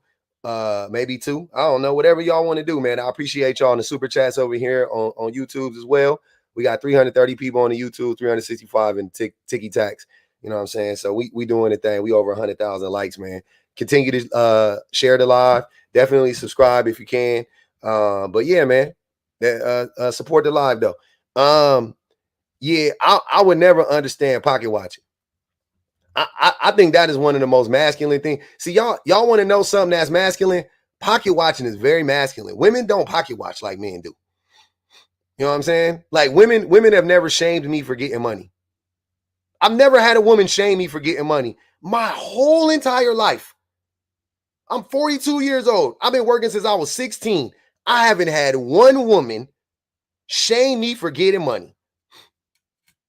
That shit crazy. I couldn't understand. I can't wrap my brain around talking about another nigga pockets. I'm pocket watching from a righteous standpoint. Nah, ain't no way you can pocket watch righteously. Dr. Umar said, if you are a black man who's getting money and you're married to a pale woman, when you pass away, all your resources go to the pale Dr. woman. Umar is a bigger idiot than you, sir. Both of y'all don't know shit. Dr. Umar is a phony and a fraud. He be hunching on white women. Y'all be listening to that dummy? Dr. Umar is a dummy. Dr. Umar stole money from. So wait, let me ask you a question. Where all that money gonna go? The money that he stole from the same black community he trying to teach about. I'm gonna do the same thing. I'm gonna build a school. You're not gonna build shit. I'm not giving you gonna steal our money like Dr. Umar because you citing this nigga. But the craziest thing in 2024 is talking about Dr. Umar in any serious fashion, like acting like Dr. Umar is actually an authority on anything. Like, this shit is crazy. Look, the only time I pocket watch Umar is because he stole our money. Hold on, wait, VO, please don't interrupt me, sir. I gave Umar money. So I was a donator. I donated to Umar, right? I gave Umar cheese. So I don't want to hear. Let's say public. You are successful on TikTok. It's obvious you are successful, right? And people agree with your narrative, right? But most of the world is full of evil haters and wicked people. So if everyone's agreeing with you, something ain't right in a way, right? No. Or maybe you're pandering in some type of way. But in real life, I've made 10,000 in one day. So there's no way you're getting more money than me from TikTok. There's no way. Yeah, Superfly. It's impossible. I got you. It would be impossible. I got you. A, I don't care. B, because I'm not pocket watching. I'm happy for you if you got 10,000 in one day. And this is facts. I have the receipts and everything. Sir, I'm happy. Get it. Yeah, Get it. We glad. You think I'm mad at you for that? I love that you got $10,000 in one day. I hope it was legal, and I hope you didn't hurt anybody in the process of doing it. But I love that for you. If you think I give a fuck. But the thing that I find funny is why do you feel the need to share that with us right now, as if that's going to change anything? Insecurity. Bro, they some Comic-Con kids, bro. They got like shit, bro. I get money in real life. I get to the bag. Nigga, I don't give a fuck. Hold on, y'all. Money like the church gets a lot of money and they're lying to people. Yeah. So So name the lie. That Christ came to save. No, not the church, because I don't believe in the church. Name the lies that I'm telling. Well, so far, because I don't watch your program, so I'd have to watch longer. I'm just saying, if you're pandering to all these people and all they support you and they're talking trash about VO's body, talking trash about people, the people who are supporting you, they're not good people. They're evil haters supporting you. So there's something not right. Okay. There's something not right. I think, you know what I think, you know, I'll maybe I would concede that to you if you would concede this to me. Saying that men built everything and disregarding all the labor and work that women have done and all the unalive women that had to, you know, that this country and this world was built on, like it was built on the backs of women's labor. You saying that men built everything, you don't think that's evil and wicked? What do you think is more destructive? Somebody calling VO bad body, or a man coming up on a public platform with thousands of people that's going to watch it and is watching it currently and saying, yeah, you know, women ain't do shit. Men build everything. What do you think is more wicked? And what do you think is the actual lie there? Because you lied when you said that, by the way. Well, no, I haven't lied once. You when I go to a construction site, it's yeah, I know, but hold on, wait. That's not how you look at it. That's not how you look. That's not. So how am I lying? Two things. That's not true. If you go right in my neighborhood, you'll see tons of women working on the construction site and the new houses being built. Tons of them. Can you please show me right now? No, you can't. I mean, I'm in LA right now, so when I get home in Florida, sure, next time Pub's on, if you come on, I'll walk over to one of the houses and show you. All right, well, next time, just take a video and I want to see it for myself. But I've gone through many construction sites, and all I see is women holding a sign. You don't go there. You don't go there. Shut up. You don't go there. You've already said you don't go there. You did it for a couple months and you couldn't handle it and you left. And you beat down on the people that still do it. And the people that you beat down on are people like me. I've been in a blue collar for 15 years. I run job sites. I try to hire as many women as I can. Do you know why? Because women are better workers than men. Women listen better than men. Women aren't argumentative like what you're doing right now. You're not conceding to the fact that women helped build the entire world. If you see a successful man, there's usually at least one woman that is directly behind supporting her, supporting him, like a football 100%. You don't know. You ain't been there. You're asking men to try to show up for you, to prove it to you. We ain't got to prove you shit. We ain't got to prove you damn thing. We're out here building the world. The women doing all the hard work. We ain't got to do that. Prove it. You have to. Should we show the money? Should we show how much money we get? I want to see the face. VO, man, stop. I'll put you. This is my backup. This is my backup. If you go to my page, I prove what I be talking about. Go to my page and look at the money that I show you that I get. Just go. Why are you showing people how much money you get? Because people are just haters and they think that you gotta be Literally no one cares. They work hard while I work smart. How tall are you, Superfly? How tall are you? 6 feet. That's it. You 6 foot tall? Well, I'm just trying to figure out why you so insecure. Because I'm like, maybe you was like, I thought maybe you was like 5'3" or something. Because you talking like a real insecure. You got a little man complex. What the fuck? Don't nobody give a fuck that you get my bro. You saying people are haters. You are a hater right now. You are the person you are trying to describe. You a fucking hater. Well, no, by saying women are not doing the hard bro, work. you was just hating right now. You were talking about people getting hold on, Superfly. You were talking about people getting money, right? You was like, oh, well, he's getting money and you're getting money, and I don't know. And you were doing all these like little weird innuendos, like maybe you're pandering. You don't even know the fucking definition of the cash of the word, right? Maybe women are, maybe you're pandering and all this stupid ass shit, right? Cool. Maybe, right? Maybe, but I know that what you saying is a goddamn lie, and I know that you don't believe the shit that you're saying, right? I know you don't believe the shit you're saying, so you are indeed the pander. That is the definition of the word. You don't even believe the shit you saying. You don't even like the men who you cyber slurping right now. You don't even like them. You think they losers and slaves. No, listen. Offender, I go to construction sites and not one woman is doing. That's not research, Superfly. That's not research. That's not that's not a fact. It's the same way. Superfly. Of women doing it. They can't even show a video right now of women doing it. So that argument is mine. I won that, right? But the thing is, sir, wrong. all the people who have all these views on Hey, I got a violation. I got a violation. I know who built the pyramids. Men and women. And we're talking about modern day. Okay, So you think? Hold on. modern day. So you think Go to human a beings would construction devolve? site and show me women with the jackhammer. Sure, I got you. Hold on 1 second. Hey y'all, I gotta end the live. I got a violation. Somebody reported me. So yeah. All right. I'll be right back. I'll be on in 2 seconds if y'all come back. But yeah, I'll be here.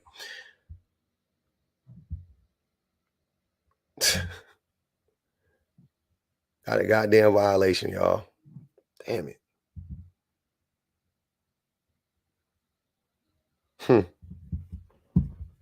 Wicked work. Wow. That sucks. We were just getting into it. Bragging about building roads, houses currently flooding and washed away due to bad infrastructure is wild. Guys are openly admitting that this country was built off oppression even today. So they're submissive to men. That's their role.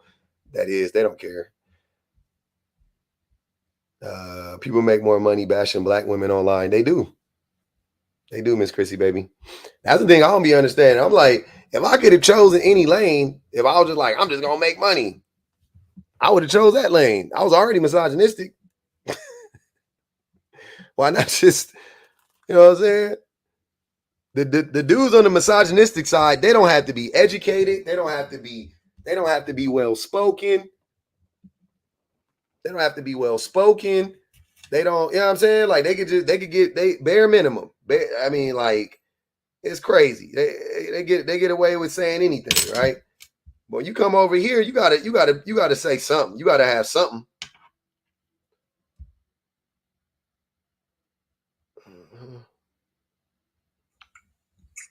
What up, fellas? Hey, how about it? Yeah, it was just crazy because, like, it didn't matter what happened if there was a guy that took a different stance. You know, like I showed the car. Oh, you ain't got it paid off now. You know what I mean? Like it's just like a complete hating, not happy for you, not nothing like that. You know, so it's all about a hierarchy that they're trying to hold that pecking order to. Hate on hate is wicked. Yeah. To hear that from a man with birthing hips is crazy work. Wait, who had birthing? That picture you showed, that man. That wasn't VO who said that though. That was VO in the picture. That wasn't VO who said that. That was what's his name? That was VO got problems too because he was. I know. Saying the grown man got birthday hips is No deal. There's women who like that build like me though. There's women who like men who are 6'3", handsome with money. Like I don't got a problem getting women. I've been in a relationship for the past 9 years. No, you haven't. You was just on Tara's live talking about you ain't nobody else never touched your pickle besides her. You think so? That's what you said. So don't come over here to another side of TikTok and saying some other mess. So you either caught lying or you telling the truth, and you only been with her, and you're also a purity culture upholder, which is crazy work. Hey yo, you gotta go see VO try to jump the fence, bro. That joint had me in tears, buddy. What's that? I ain't never seen it. I'm glad you're a fan.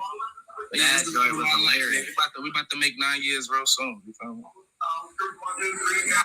Hey, and this is the person you ain't married yet. Yeah, why ain't you married that woman?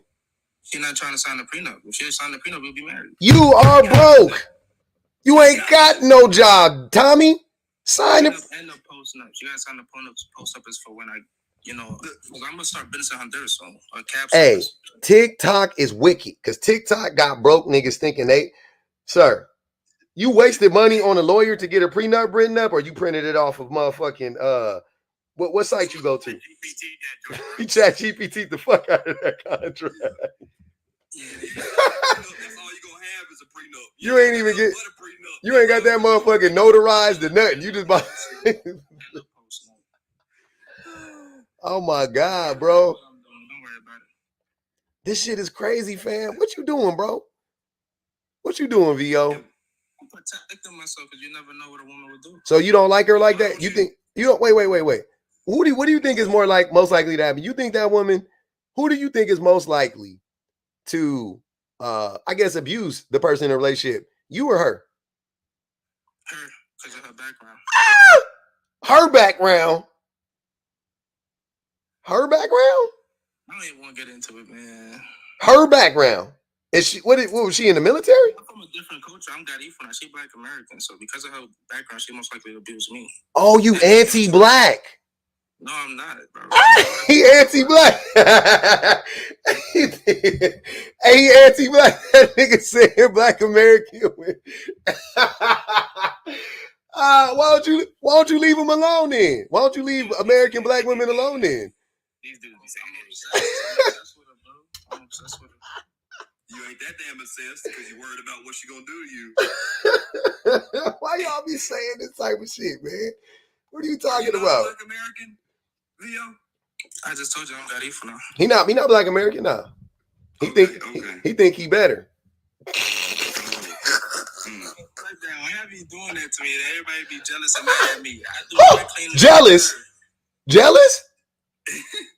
Jealous? From what? Either jealous or envious. Listen, y'all. What? Envious of what? I understand. Listen, it's okay. I empathize with your situation. No, you don't. You just shitted on the whole culture. You just was like, oh, black people, black women in America. Oh. Listen, that's not true because I stuck by her side. After what? Like the way she is, bro. It's a history thing. You stuck by her side after what? Sir, you told me you don't like your own mama. So what history are we talking about here? Me and my mama cool again. It's all right. Me and my mama cool again. It's crazy. Me and my mama cool again is crazy. I promise you, bro lived in the United States his whole life. He ain't attached to his culture like that. He said, what time did you get over? He just told me, Jones, that he had to learn how to speak. But when I was like 1 or 2, I got sent to Honduras for like a whole year, some change, and then I came back only speaking his whole life. You've been here your whole life. Goddamn. So wait. So wait, you was born in America? Of course, I'm American. Crazy work. So how many add up all of your time you spent in Honduras and put it together? Is it 1 year? Is it 2 years? I could have been there for 2 years. Are y'all not hearing this shit, dude? What the fuck is happening? I've been outside of the country more than you have. But I've been outside the country more than you have. I went to Honduras, though. I went after I graduated from 5th grade. Yeah. Hey, this shit is so funny to me. Y'all know, no. This shit is wicked. That nigga said he was born in America and then talk. No, you not. You are VO. You are a fucking American. Hey, y'all, everybody salute VO. He an American. I'm gonna show y'all all our assets, all the property and the land and the farming. Your mama got that. Your mama should have signed the prenup. Your mama should have signed the prenup. You get the last laugh when I show you how rich we are in Honduras. Yeah. Honduras, bro. Rich in Honduras is crazy. He keeps saying we. He talking about his mama. It's a generational family thing, bro. Ain't none of his money. Generational wealth. We all rich. Not in America. Not in America. I seen them gray sweats, nigga. He said we rich in a developing nation. Hey, and I'm happy for him. I don't gotta wear my money, bro. So hey, you're an immigrant to Honduras? You're immigrant. Hey, he immigrated to Honduras. He tried to tell us he told us he was an immigrant, but he an immigrant to Honduras from America. This is crazy work. You know what's crazy? TikTok every day. I never use sunscreen. How about you? Not the hell out of sunscreen. Not the white jokes. Oh my God. Why the sun don't like you, Alabama? Hold on, man. This is crazy. Wait, this ain't no bold glamour filter, nothing. It's just a little ring light. Don't play like that. Don't play. It's like you, your brother. The sun is give us life, but speaking of that, hold on, y'all. Hey, what up, Tyler? Tyler, why so serious? What's good with you, brother? Not much. I just wanted to speak to, I guess, the topic at hand. Please get us back on track. VO got us totally derailed. Go ahead.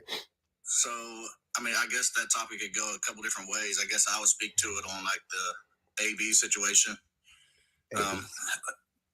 What rights do men have to their children inside a woman's womb? They're not their children when they're in a woman's womb. Okay, so do you think that some men are maybe voting against Roe v. Wade due to they feel like their child would be more than likely to be born? Who in here talking about politics? Hold on, wait, hold on. Let him. I want to hear this. This is interesting. Go ahead, Tyler. What you talking about? So do you feel like they would be voting towards having more rights to their seed, so to say, if they vote against Roe v. Wade, because it takes it back to the states, and most states are going like 6 weeks? No, they want to control women's bodies. That's all. That's what it's always been about. They don't give a fuck about them kids. About 60% of men abandon their kids after divorce. 20, about 25% completely abandon, cut off all contact. About 22% see their kids once a month, and about another 22% see their kids twice a month. So men don't give a fuck about their babies. They cheat on the women, they abuse the women, they don't want to pay. Most men who are on child support don't pay it. Yeah, men don't give a fuck about their baby. So yeah, it's all about the control of the woman. Always has been. I see. Yeah, I just heard somebody say it from a different perspective the other day, and it kind of opened me to that perspective. But like you said, I mean, the majority of men aren't, upholding their side of things. So yeah, if they did, if men cared about children so much, they would protect the mothers. You cannot love children and hate women at the same time. It doesn't make sense, right? So you can't say, oh, I want the seed inside of the woman. They're a package deal. They're a package deal. They're a package deal. You don't get to separate the two. You have to love the mom and the children. I don't understand what's going on, but men keep trying to punish the women by taking the children, by abusing the children, by doing, you know what I mean? And by abuse, I mean neglecting the children, whatever the case may be. They're always trying to do that to get back at the woman. I just did a whole video on this last night. There was a video of this woman. It got caught on her nanny cam. Her baby daddy came over, and he was like, she, in the video starts off, basically she was like, this is how he acted after I told him I'm not getting back with him. Like, it was like final. Like, I'm guessing it like really set in. She was like, no, I'm not getting back with you. He goes on oh, you stupid this. Oh, go take him to school yourself. His kids, they sitting right in the living room, early in the morning, getting ready to go to school. He like, no, he the only one that has a car. She doesn't have a car. He's supposed to pick them up and take them to school. He like, you can't get somebody to take them to school now? Oh, yeah. He told her to block my number. She said that she hadn't seen him since. Like, and that's an example. I go on and on and on. My dad told my mama, personally, he told my mama, if you ever try to come after me for child support, I'll never work another job again. My brother's dad never paid a dime of child support. My sister's dad never paid an ounce of child support. The majority of the boys in my neighborhood I grew up in, when I grew up in the projects in the 80s and 90s, none of their daddies paid child support. The numbers say men don't pay child support. And also, you fast forward to 2024, you got a bunch of men talking about the number one thing we need to do is, listen to what I'm saying. The same men you talking about that want to overturn Roe v. Wade are the same men that's begging for child support forgiveness. What? You love the children so much, but you don't want to pay for them once they get here? So what y'all want to do is you want to impregnate the women, and then when the women say, nah, I'm good on you, you want to punish them, right? Or when the woman is pregnant and she's like, nah, I don't want to have your kid, you want to force her to have the kid in hopes of trapping her, because only men can trap women with babies. Women can't trap men with babies. Women can trap men. I'm sorry. Only men can trap a woman by impregnating her. Women cannot trap a man by getting impregnated by a man. She's trapping herself. Any woman that impregnates herself is trapping herself, not the man. Every single time, right? So men do that in hopes that that woman is going to be connected and attached to me for at least 18 years, maybe for life. But like men say all the time, oh, you always can hit your baby mama. You can always spin the block on your baby mama. You cannot. You niggas would love to spin the block on your baby mama. That woman is out. That woman is in them streets. She's singing Flow. She's singing Glorilla. She talking about it's 7 p.m. Friday, 95 degrees. she in them streets, baby. She living her best undusty life. She got. Go ahead. The child support is the trap. And men who want child support forgiveness, they don't want the government forcing them to pay for something the government didn't Then make pay them. for it then.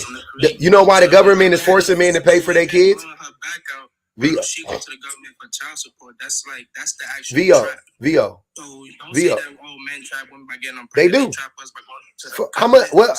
VO. What's the? How much? What's the average child support payment to a woman a month?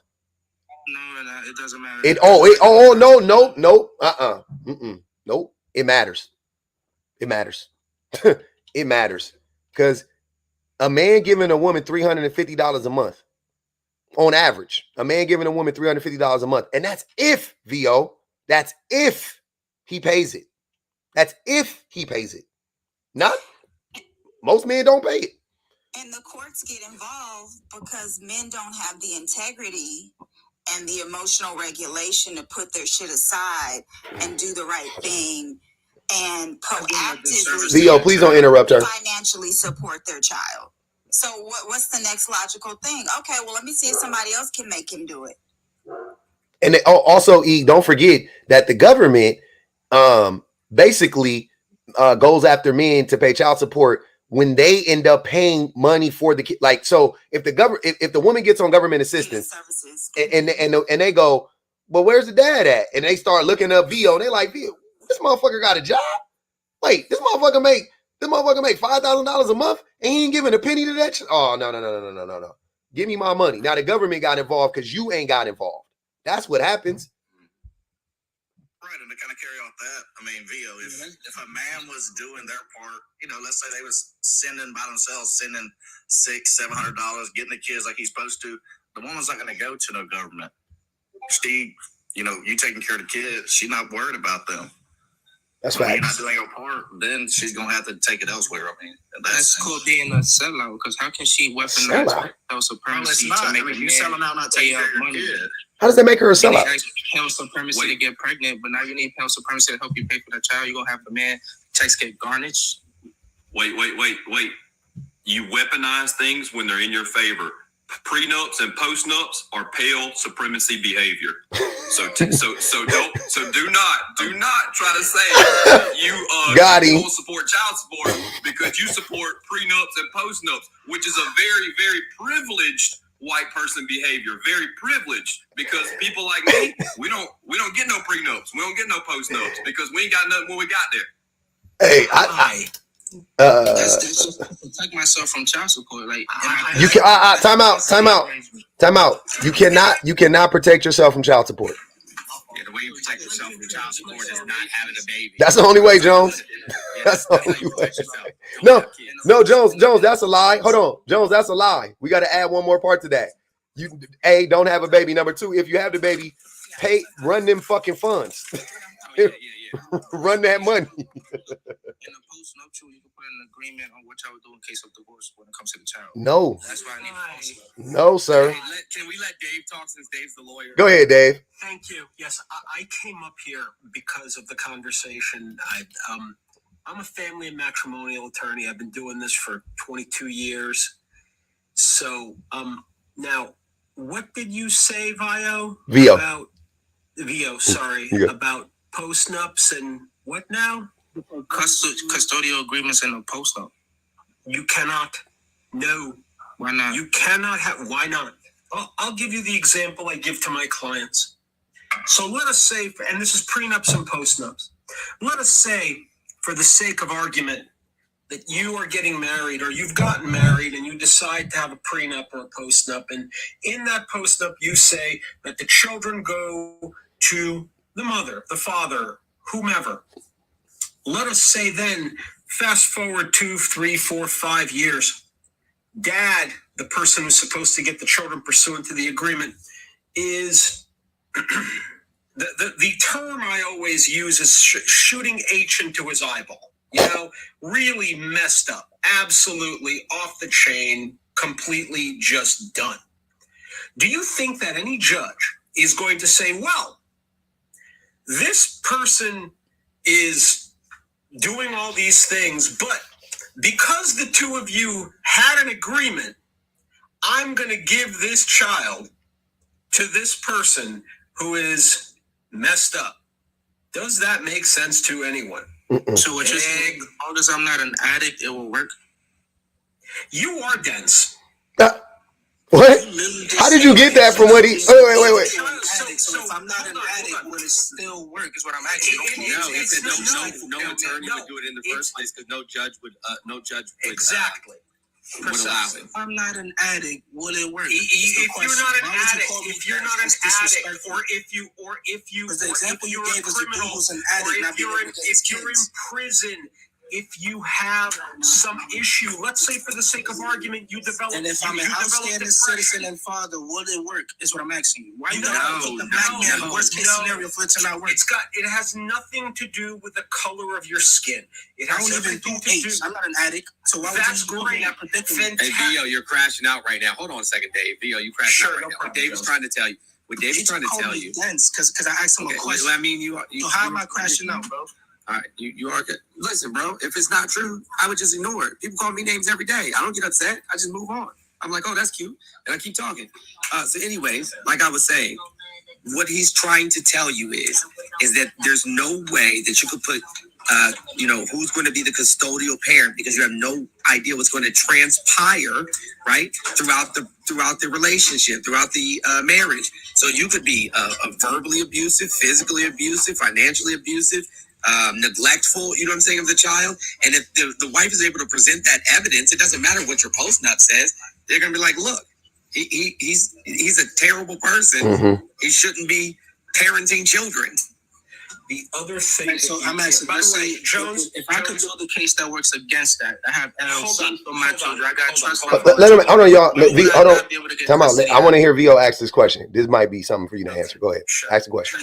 If I'm showing evidence of me being an outstanding parent, outstanding citizen, I got LLCs on my children's name, I got trust funds for my children, why would a judge not give me custody if I'm showing that I'm a great parent? They might, but not because of the post-nup. It's not going to be because of the post-nup. Yeah, you can't. Child court and all that stuff has nothing to, like, prenup, post-nup has nothing to do with it. That's what I was telling you. Assets, not human beings. Yeah, it has nothing to do with human beings, bro. Not even only assets. Look, the bottom line is this, and this is true in every state. I practice in New York, but there are certain things that are always true. Every single state, the standard for who gets custody is what is in the best interest of the child. Mm-hmm. And if you think about that, that could mean about 1 billion different things. There is no formula. There's no magic bullet that if I do this, I'm going to get the kid. Mm-hmm. Never happened. It is, let's say for the sake of argument that the father or the mother are much more financially successful than the other parent. But that person has flaws. That person has mental health issues. That person has regular health issues. Mm-hmm. One thing that I have found is, let's say that person has immigration issues. Let's say you have a successful immigrant, but they have immigration issues, and that person might be deportable. Is that is something that a judge is going to have to consider? Hell yeah. Okay, I give this child to the father, and then 2 weeks from now, ICE is coming and locking them up. Mm-hmm. How's that going to affect the child? It's a million different things. Mm-hmm. But you can't make an agreement prior to the situation happening as to how you're going to dispose of the issue of who gets the child. Perfect sense. Who has custody, who has visitation. Also, they don't even have kids yet. This is what I'm saying. So let's play this up. They don't even have kids yet. They sign anything right now. In 10 years, your kids are 7, 8, whatever years old. She's working more than you. You're working. Like, who the fuck? Like, how would you even know that? Like, why would you even think that would be a smart thing to do? You know what I'm saying? Like, I don't even understand that. By the way, the reason I said that whole thing about dense is because I have used that example hundreds of times. And people got it. That was the first time that that the reaction was, so as long as I'm not a junkie.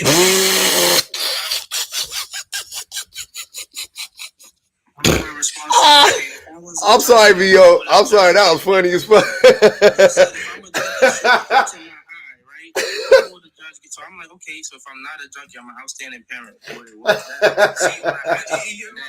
tried to clown me instead of teaching me. As old as he is, instead of teaching a young brother, he tried to clown him in front of an audience of all these. No, man. I'm sorry, Vio. It was just funny. I'm sorry for laughing. boundaries between shooting H in your eye and being a perfect parent. It is not a binary. Yeah. Okay, there are so many. And why is it H? Why, like, wait, hold on, wait. But why is it H? Why wouldn't it be like Fenty or like? There's like a million. You went straight to horse. Like, what the fuck? 51, because we're 51 years old, and when I was growing up, the two worst things you could be are a crackhead or a junkie. In this day and age, what am I gonna say? Meth, crocodile. I mean, I could, Fenty. Hold on, we gotta watch the smug talk on here. I don't want to get flagged. You know what I mean, though. Yeah. That's why I'm a product of my time. I got you. Yeah. Back in the day, that was the thing. But that's it. That's the only reason. But and I am surprised that Vio didn't say. So what if it's M? Yeah.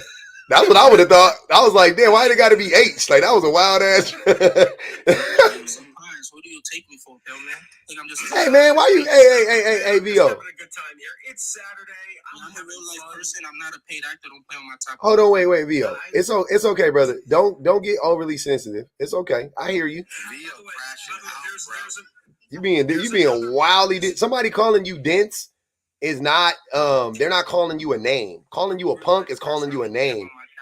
That's not, sir. You may. I'm surprised he said, "What about N? You take me from some type of junkie, some type of low value black man." That's not what he was saying.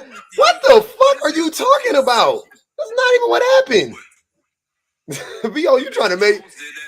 You got a victim mentality. Hey, Vio got a victim mentality. He always want to be the victim. Just to be completely serious, to move this back to seriousness, because you guys were talking about child support. Right? Yes. The other thing you can't do is you also can't make a prior agreement, like a pre or a post up regarding child support. You can't. Do it. The reason, there are two reasons. A, child support is based on incomes at the time. Mm-hmm. But B, because child support is the right of the child, not the right of the mother. Parents. Or the father. The parents are the ones that are going to pay it or receive it. You can't contract away somebody else's rights to something. Wow. And that child is not you. It's not the other parent. It's a separate being. So those are the reasons. Look at that. Yeah.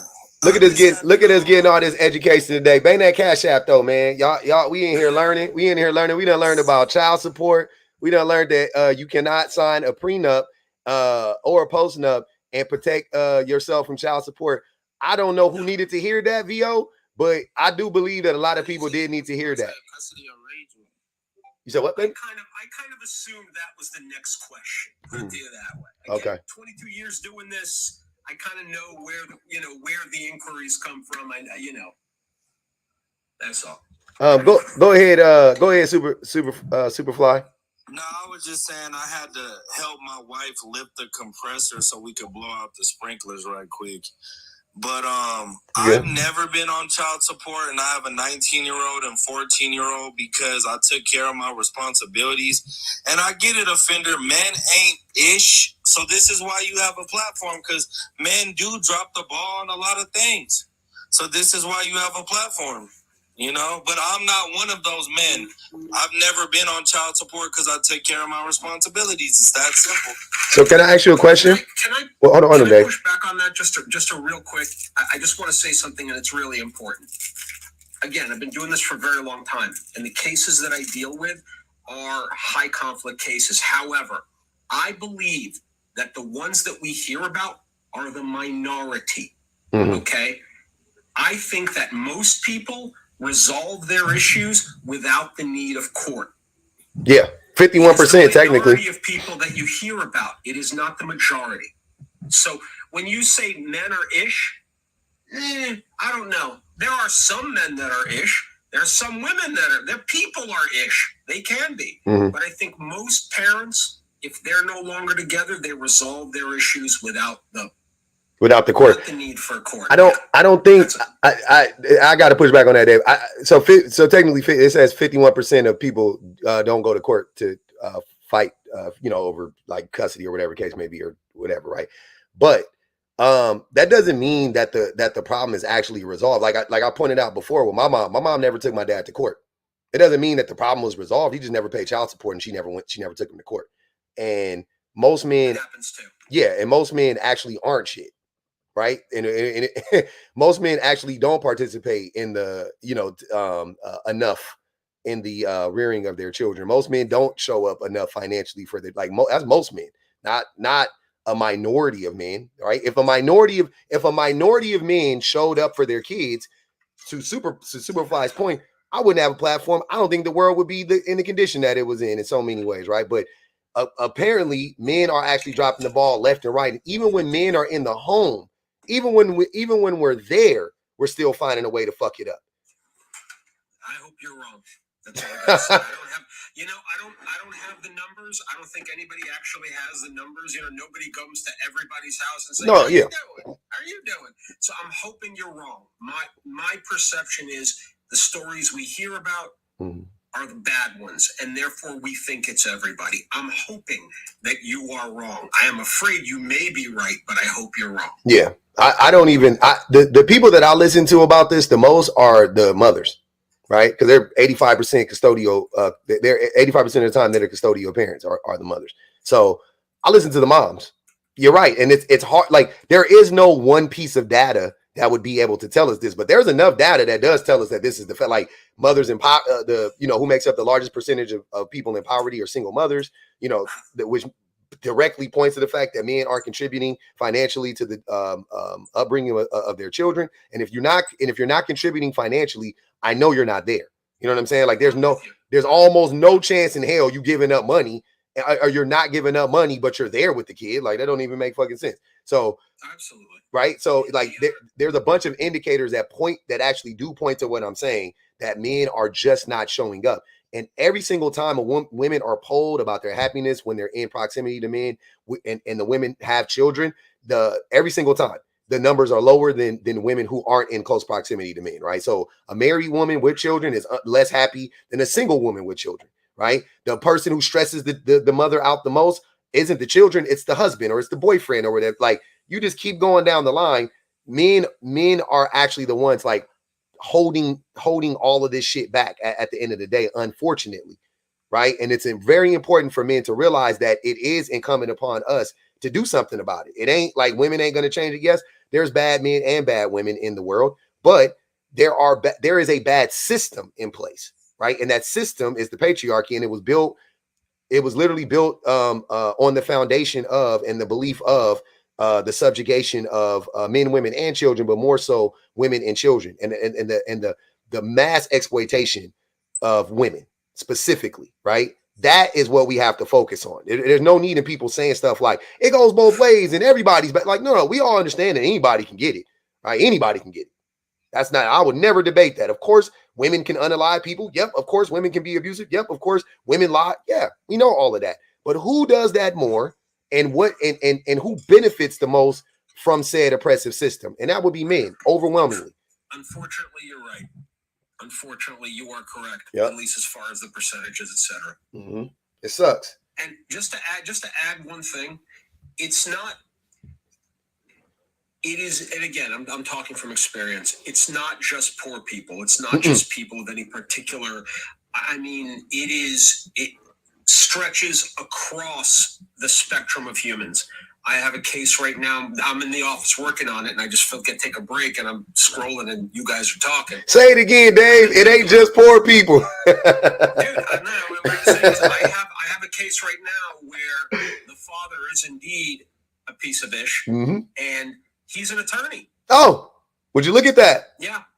Yep. So interesting. I can say that, I could say that because I'm reading their communications, because the mother has sent me the communication. They go, this guy is an absolute, just a terrible human being. Narcissist, gaslighting her. Oh, well, fine. I'll pick up the fucking kids next week. Like just not even that. No, it is disgusting. But like I said, it stretches across the entire spectrum. I'm not going to point the finger at any particular demographic, any particular group of people. Can you know what I want you to do, Dave? If you can, at any point in time, I would love for you to come back on. No names, no nothing. Just read us like 50, like just of the most wildest. You want me to read something? I do want you to read something right now. I do. You want me to do it now? Yeah, if you got a few, just read a few, like just some of them that stood out to you. I have so this is that case that I was telling you about that I'm working on. Obviously, no names, no nothing. Give me a sec. I'm gonna pull it up. These are the text messages that I received. That the father was talking to the mom or texting to the mother. Right? Hey, let me just. I just want to put a disclaimer out there. Trigger warning, because I already know a lot of people get trigger warning for sure. This is actually, to me, as an attorney, this is actually just, it's embarrassing. Now, mind you, this guy wrote this. He did not say this, and I'm gonna say this. Are you saying it's wilder that he texted it as opposed to saying it because he put it in print? Yeah, that's what I think. Yes, it's crazy. Yes, because the way he's talking, he talks like a 16-year-old. This is a 35 or 40-year-old man who's an attorney, accomplished enough to have gone through college, gone through law school. I'm just gonna read it. You're an effing idiot. Has nothing to do with money. It was a kind gesture. Go F yourself. And obviously, and by the way, the way he's typing, he's not even using full words. FK, yourself, you are SELF with that. And next time, say it to my face instead of some passive aggressive ish. What does that mean? I don't know. I'm not going to read the whole thing. It's say it to my face. What is that? What is he gonna punch her? Live together. Yeah. Wow. You this is the best one. And they're talking about a trip she wants to take to see her family in Canada. You not allowed to go BC because I said so. Now what? Wow. There are times in these text messages where, and this is a couple. They are not African American, and he is using the N slur ending with an A like a 16-year-old would on the street to his wife. Is she black? No. Why are you using it? Let me find out. Like a 16-year-old kid. Let me find out the whites. Let me find out the whites using the N-word to each other. I can't go anywhere past. They are not Caucasian. They are also not African American. I can't go any farther than that. But I'm going to say that a 40-year-old attorney in writing saying NIGGA when referring to his wife in a text message. People are trash sometimes. Wow, that's wicked. That's crazy. And they live together? Not anymore. Oh, okay. I thought she had to run. She's in a DV shelter. Oh no. Yeah, no, he's. I mean, that's just talk. There's more to it than that. Yeah, I'm just giving an example. Yeah. Wow. And see, man, this is why it pays to get a degree. Y'all be telling women their degrees and shit don't matter. It matters to them. Look at Dave, daddy with the degree and the T. Degrees and T's. Hey, Never Seen said, tell Dave I'm in NYC if he's single. I am not single. I've been married for 19 years. There you go, Dave. Oh, look at Dave. Yeah, I got 2 kids. I got 2 girls. All right. Yeah. Look, that's the good men. That's the good men. I'm hoping there are more of us than there are of them. That is what I am saying. That's what I was saying before. Don't let me in with the good men. I want. That's the red pill good men. That's the educated, degree. That good law. Oh, you talking about the dude? You talking about the dad that was the dude that was texting? Yeah. That was texting. Yeah. The very abusive. Yeah. The physically and mentally. Yeah. Money wise, he's withholding money from her to go on trips. Yep. She's in a DV shelter. Yep. And that's the men that y'all are telling women they should aspire to be with. Breadwinner. He talking about you. That's what I was saying. No. That's what I was talking about. Why are y'all grouping me in with that? That's what I was talking about, sir. That's what I was even further. Y'all telling the truth better. Like he was a fucking sociopath in the beginning. He probably turned on her like a fucking rattlesnake. The whole yeah. He was nice. He was nice. He wanted to protect and provide until he didn't. Until he didn't. It's so funny. When he started talking, first of all, I like Dave. I don't know him. I won't say love. I don't think we there in our relationship yet. Got love. No. You got love for him. You got love for him. Yeah, love for them. Yeah. Yeah, I casually like him though. Yeah. But mostly because like I'm sitting here with my husband. I'm sitting here with my husband and I was like, something about this reminds me of a book I read yesterday. I was reading this book yesterday and I'm like, dang, where did I hear like some of the stuff that he's talking about? And it was John Stuart Mill's The Subjection to Women. And this is so funny that he used that example because this is the excerpt that I have highlighted right here. It says, absolute fiends are as rare as angels, perhaps rarer. Ferocious savages with occasional touches of humanity are, however, very frequent. And in the wide interval which separates these from worthy representatives of the human species, how many are the forms and gradations of animalism and selfishness, often under an outward varnish of civilization and even cultivation, living at peace with the law, maintaining a creditable appearance to all who are not under their power, yet sufficient often to make the lives of all who are so a torment and a burden to them. Damn. And I'm literally looking, and as he's talking, I'm like, what the heck? Like, this is not something I said damn near verbatim. in our head. Like, this is really how women are experiencing men who have the ability to legit, they varnish a type of civilized version of a person that has a creditable, source of income and, relationships with other people.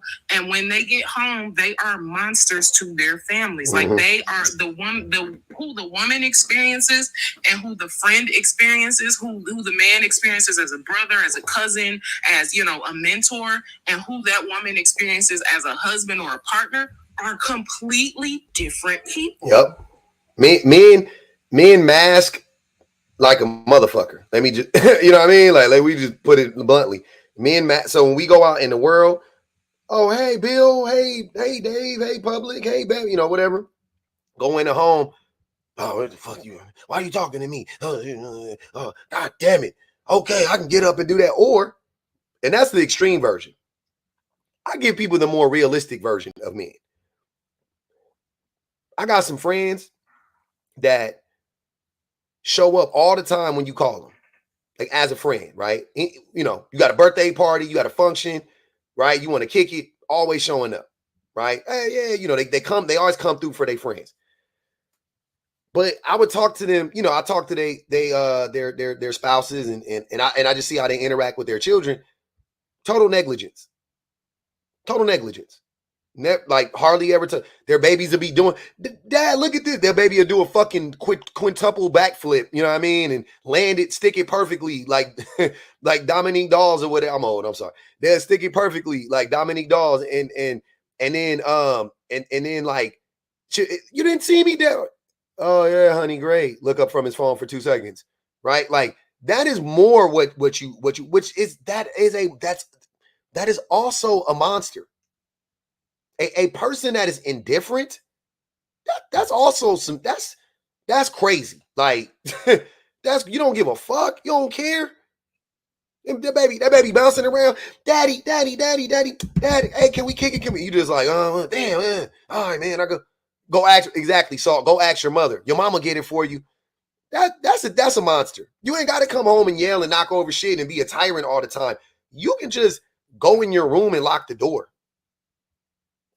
I really need for me, like there are so many ways in which men don't show up. It's just the reality, man. Go ahead, Breadwinner. I was wondering, how do I get grouped with these men? If I obviously come on here and I tell you that I'm, working. I know it's one thing to tell you, but I don't know. I see some of the comments and your response, like talking to you, Breadwinner, like that did describe you though, Breadwinner. It did. Yeah. The fact that you want our validation and approval of you aren't that person lets us know that you ain't you ain't what you try to be. You're exactly who PPG described. That's who you are, because you're trying to separate yourself from that description right now by saying, how's that me though? Well, like when somebody says you're an abuser, like, how am I an abuser? How am I? No, because I enjoy the platform and I hope to come on more. Yeah, more than just once, and of course, if you can see the Breadwinner. Hold on, let him finish. Hold on, y'all. Let him finish. So why would I want to continue to like? Okay, oh, they still think of me as the past me, who I was 7 years. Like, breadwinner, you think in 4 years on a woman? Hold on, wait, breadwinner. Crazy. Do you think? And seriously, because you don't know us either, right? You don't know me. I ain't gonna speak for nobody else. You don't know me either, right? Do you think that, like, seriously, do you think that I have your worst interest at heart? Do you think I have your best interest at heart? Like, if you had to guess. I think you do. Okay. I think you have everybody. I do. I have all of y'all best interests at heart. I'm not telling you anything that I don't tell myself, and I'm not telling you anything I wouldn't tell my mom, my brother, like my sons. I tell y'all, that's why my sons can hear everything I'm saying, right? They hear everything I'm saying to you, right? They can watch my videos, whatever. They consume my content too to some extent, because my wife watches it too. So I have your best interest at heart. What would make you think that if I said something like that, that I'm trying, like, I'm just seeing, like, I just missed like, I'm just like, no, I don't, I'm saying this because I want to hold you to who you were back in the past. Like, I'm telling you observably at this point, you come off as an abuser. And I'm not saying that you're going to put your wife's head between the washer and the dryer. I'm not saying that you're going to knock her head between the washer and the dryer. That's not what I'm talking about. You come off as a neglectful man. You come off as a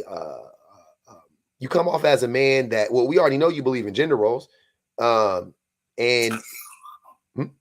that's the only thing. Like that. I know, but gender roles are abusive in nature. What does that mean? I wouldn't have my children 4 days out of the week if I was neglectful. I wouldn't have a great relationship with my son's mom, with my wife. Like, because gender roles. If y'all want, I can call her and she can hop on. Y'all can talk to her about it. That's fair. Because gender roles represent subjugation. If you feel like there are certain roles that are fit, or women are fit for, or men do more of, or women, like, you're still taking away the humanity of a woman. And the man told you yesterday, before you hopped off this live, be uncomfortable. It's gonna be uncomfortable. If you're doing the work, you're going to feel like you want to crawl out of your skin when people label you. That's how it feels. But again, you, as the person who is the perpetrator, have to be uncomfortable, because the person who has been perpetrated upon already feels uncomfortable. They feel the anxiety. They feel the tension. They have felt the hurt. They have felt the abandonment. That's uncomfortable for them. But you, as the person who did the harm, now you don't want to feel uncomfortable, bitch. It's too bad. You got to be uncomfortable. Yeah. Well, and when I think when I say gender roles, I don't mean the complete gender roles. And I don't know what that means. That's what it's kind of probably some confusion there, when, like, just because I believe in ideology, you think I believe in the whole thing. But whenever I'm talking about gender roles in my case, it's, it's not like, oh, I'm not going to be cooking, I'm not going to be cleaning, that type of stuff. Even though that partially is the definition of what gender roles is. But when I'm talking about the men being the provider type gender roles, and the woman doing all the domestic labor, provide and multiplies it. Yeah, so the women do all the, it's the same gender roles, just women do all the domestic labor. It's not like, oh, I'm telling my wife to cook and clean, because when I'm in Ethiopia, I spend, months out there, I'm cooking, I'm cleaning, and that's, their men are actually more oppressive, roles, where they actually oppress the women into, like, oh, I'm not doing nothing, like, none of this. So you're less oppressive than the Ethiopian man. So you're comparing yourself I'm to. not going to say less oppressive. I'm not any type of oppressive. Okay. Can I point something out that he said that I want him to understand how we're coming to this conclusion? There was, and I think that a lot of guys do this when they're trying to mask and people see beyond the mask. I very vividly just heard you say, what I provide, she multiplies. And I don't think in your head you heard, what I provide, she is given the task to multiply. She's still very much, I don't think that y'all know that that is for sure a part of being oppressive. Like, you think that that makes sense because you are giving something to her, right? You're granting her the opportunity to be able to take something that you have given to her and make it into something, except it's still under the guise of your leadership, of your control of what it is you give. So if you don't give it, there's no reason why she should be multiplying it.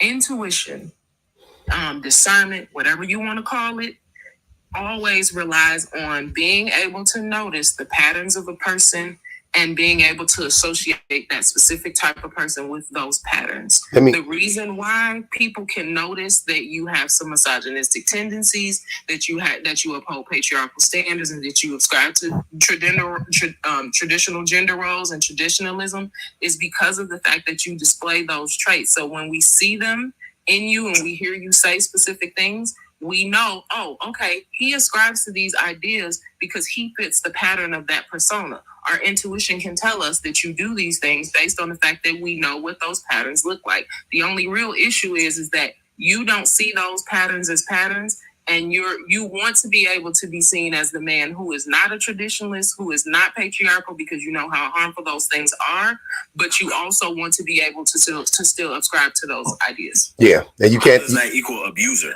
Because those things are abusive in nature. Oh, that's like, okay.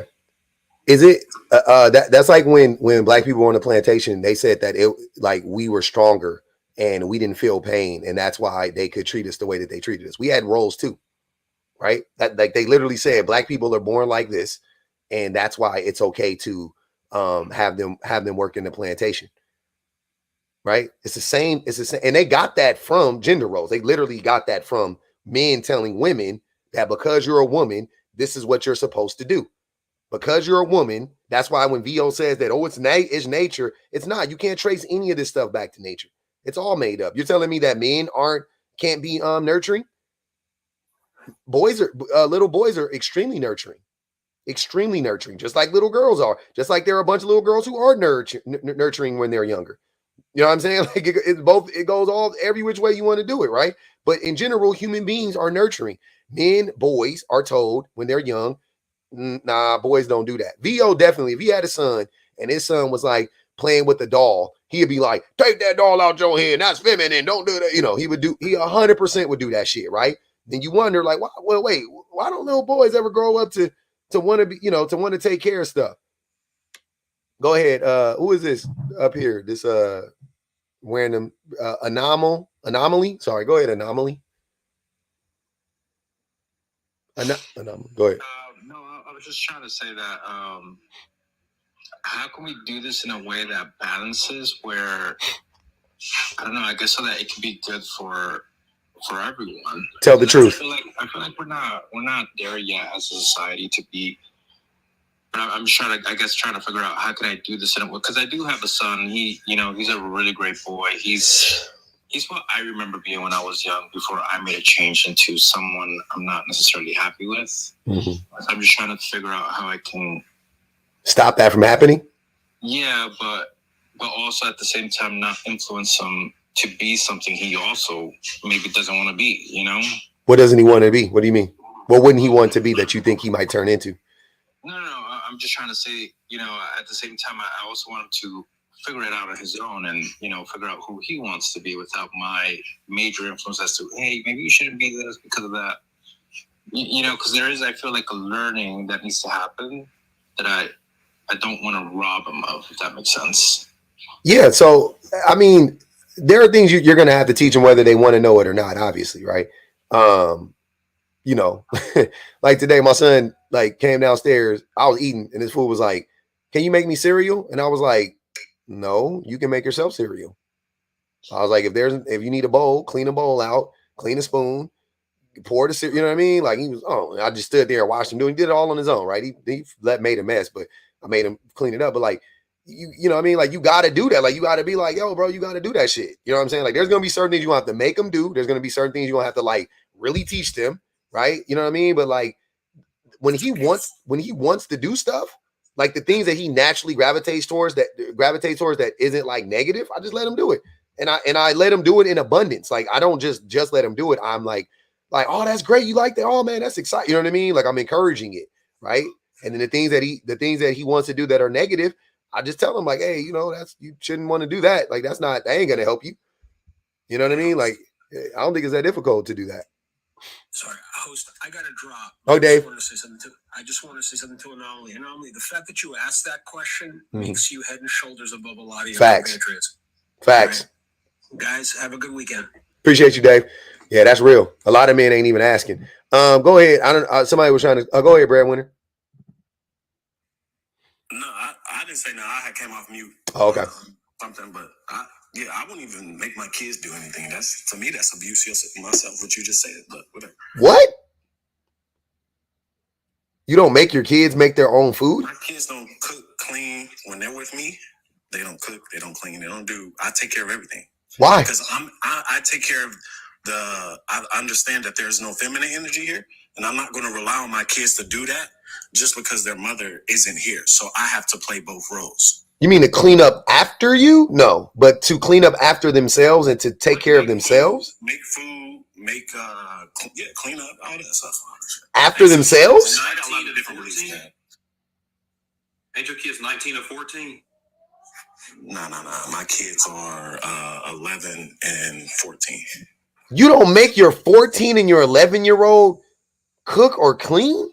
No, they're kids. They go be kids. They focus on school and they do whatever they want to do, they don't. I teach. Well, when it comes to daughter, and this is where the misogyny, I teach her how to cook. I show her, but I don't make her cook. I don't be like, oh, you got to cook for us. Not for y'all, for her. I didn't make my son make me a bowl of cereal. I show her how to cook, and my son. I show him how to cook as well. Hold on, you said that me making my son make his own cereal was abusive. What are you talking about? Him making his own cereal, not abusive. To not make them make their own shit is neglectful, i.e. abusive. What are you doing? Like, you're crippling them. Like, what's going on? Like, they got to learn how to cook. They got to learn how to take care of other people. They have to. Like, they need to learn how to take care of themselves and other people, though, by the way. And I don't even make them do that, but by making them learn how to take care of themselves, they will know how to take care of other people. So I don't think it'll work itself out. But kids, they got their own responsibilities. So one of them should be cooking for themselves and cleaning up after themselves. No? I mean, that's you. That's just a different. That's you. How many parents up here? Wait. How many parents up here? Bama, you a parent? Okay, Bama. Are you? I'm sure everybody disagree. Okay, I just want to make sure. I'm tripping. I'm like, maybe I'm lost because that sounds crazy. I'm just saying, like, that's me. He's taking that protector and provider role to the utmost degree. That's what it is. He wants to be able to, no. I provided you a good life. I provided you a good this and a good that. I didn't make you do anything, so therefore you're going to be indebted to me. Like, he's playing that patriarchal role of that. Yeah, that's what that is. That's abusive by nature. What you're doing, you're trying to over-provide instead of helping educate and learn and teach the child how to be an adult. You're not raising children. You're raising a future adult, and you're not looking at it that way. You're saying they're 11 to 14, so they shouldn't have to be doing that. If you think my daughter's 16, if you think that I've washed any article of clothing of hers in the last year, wash your clothes by 16, 100%. Wash your own clothes for sure, without a doubt. Mm-hmm. Yeah. I ain't asked her to pay the power bill. I ain't paid her to pay the water bill. She ain't bought the wash machine. She ain't bought the roof or none of that. Yeah. She ain't bought the washing powder. She ain't bought the clothes. Cook, clean. Pretty much that's it for yourself. Not for me. Cook, clean, 100%. They know how. They do it at their mother house. They know how, right? But when they come to my house, that's just not what their responsibilities are. I feel like a lot of like what happens when, let's say, I heard somebody say this, I think it was on the Cam Newton show or something, with that doctor, she was on there.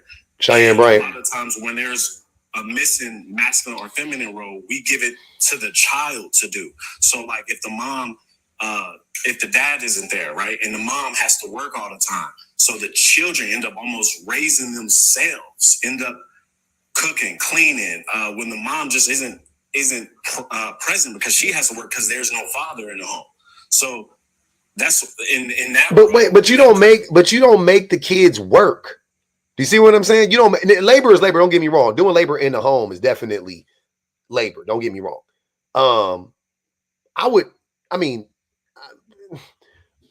my son got every fucking thing. This nigga got a treasure chest full of toys that he live in a totally different life than we was living. Let's put it like that. That's all I'm gonna say. These kids is living totally different lives than we was living. That's all I know. And when he gets to the point where he really starts like consistently doing his own thing, I'm gonna give him money. I'm gonna be like, yeah, you even for taking care of himself, I'm gonna give him money for taking care of himself, right? You clean up your room, you do your chores, you do that because you're taking a weight off of me and your mom. Because like you're right, breadwinner, we are the parents. So if he doesn't do that or doesn't know how to do that, guess who has to do it? Because the kid still has to eat, right? So we're gonna have to do that. But I'm still gonna pay him for it. When he starts doing it regularly, I pay my son to brush his fucking own teeth. Hey, you brush your teeth, $1 a day. I give him $1 every single time he brushes his teeth without me having to tell him to brush his teeth. Right? So that is completely different than what you are describing, though. Me wanting to make sure that my child can function, right, as a human being. What if something happens? What if something happens? I want him to fucking be able to go in the refrigerator and get some food. I want him to be able to pour himself some goddamn water. Like these are like bare minimum type shit, bro. And if they're 14, there's gonna be, like to Bama's point, they're gonna need to know how to wash their clothes, iron their clothes. You want them going to school, bummy? When they come around, they cook either with me. I show them. I show them. Like, so, like everything that I do in my life, I share with them. Like, even when I'm like showing them about credit and stuff, because every lesson that I was taught from my mom, I still remember, and it made me who I am today. Hey, you know what's crazy? Hold on. You don't want to look like the fun parent, and you don't want to get them structured because you feel guilty because you're not the custodial parent. Hey. Hey. I am the custodial parent. Your kids. What do you mean? You I'm the custodial kids by not teaching them basic life skills. Because one day you're not gonna be around, and what if their mama's sick with the flu? You want her to have to fucking cook and clean and all that stuff while she's sick with the flu, and you in your house. Talking about he don't make me do this at daddy house. That's what I'm saying. I'm the custodial parent. Like What do you mean? Want to be the fun parent and shit, man. You ain't Even if you the custodial parent, you still want to be the fun parent though. Even if you are. No, I got you. Even if you are the custodial parent, that doesn't change the fact that you want that. What she's saying, I'm saying both things can be true at the same time. I just want to clock this real quick. Vo said, y'all want to put pale men on a pedestal. It's embarrassing. Vo, you just shamed Black Americans. Like, I just want you to know. I just want you to know. How you demonizing a provider? Like, bro, I'm not demonizing a provider. Bama, are you a provider? Are you a provider? Bama, are you a provider? Every effort a Black man does, y'all want to demonize. Hold on, wait. Hold on, time out. I just want to make sure we're all on the same page. Superfly. Are you a provider? Yeah. Yeah, okay. Bama, are you a provider? I reckon. Yeah. I mean, my husband is a provider. Oh, okay. Then I'm a provider. We are. We know strong back and provide. Everybody up here a provider, so ain't nobody demonizing provision. Demonize breadwinner. I'm talking about breadwinner, sir. We're demonizing that he's a provider. Demonize breadwinner and call his efforts abusive. Wait. Vo, before you start cyber slurping that man, he said that me making my 8-year-old make his own cereal was me being abusive. Please knock it the fuck off. Don't come up here with that fake virtue signaling bullshit. In Alabama, trying to call his efforts abusive. Vo, you're the only one that keeps clocking about race stuff. You're the only one that's anti-Black. You're the only one that keeps trying to demonize the color of someone else's skin and trying to paint a bad picture. You're the only one that's doing that. You did it to your own fiance. To your own fiance, not even just. It's going to take advantage. We all caught it straight. All the Black people had to catch it straight because of your fiance. Like, what the fuck? Yeah. That's wicked.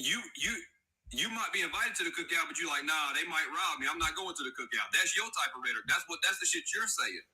That is silly. It's so problematic, the behavior that you're providing right now. Let me read these super chats. Y'all missed a few of them. Hey, let's keep liking it live. Let's get over 200,000. I don't know. I guess y'all not fucking with your boy today. Definitely bang the Cash App. I got a little goal. We trying to get to that goal. We're about a third of the way there. Let's get that in real quick. Where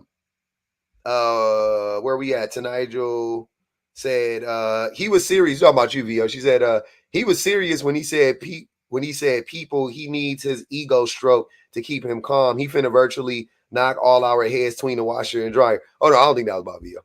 Osa said $2 on Breadwinner. You don't want to listen. Damn, crazy work. Go ahead. Dimps. I hope I said that right.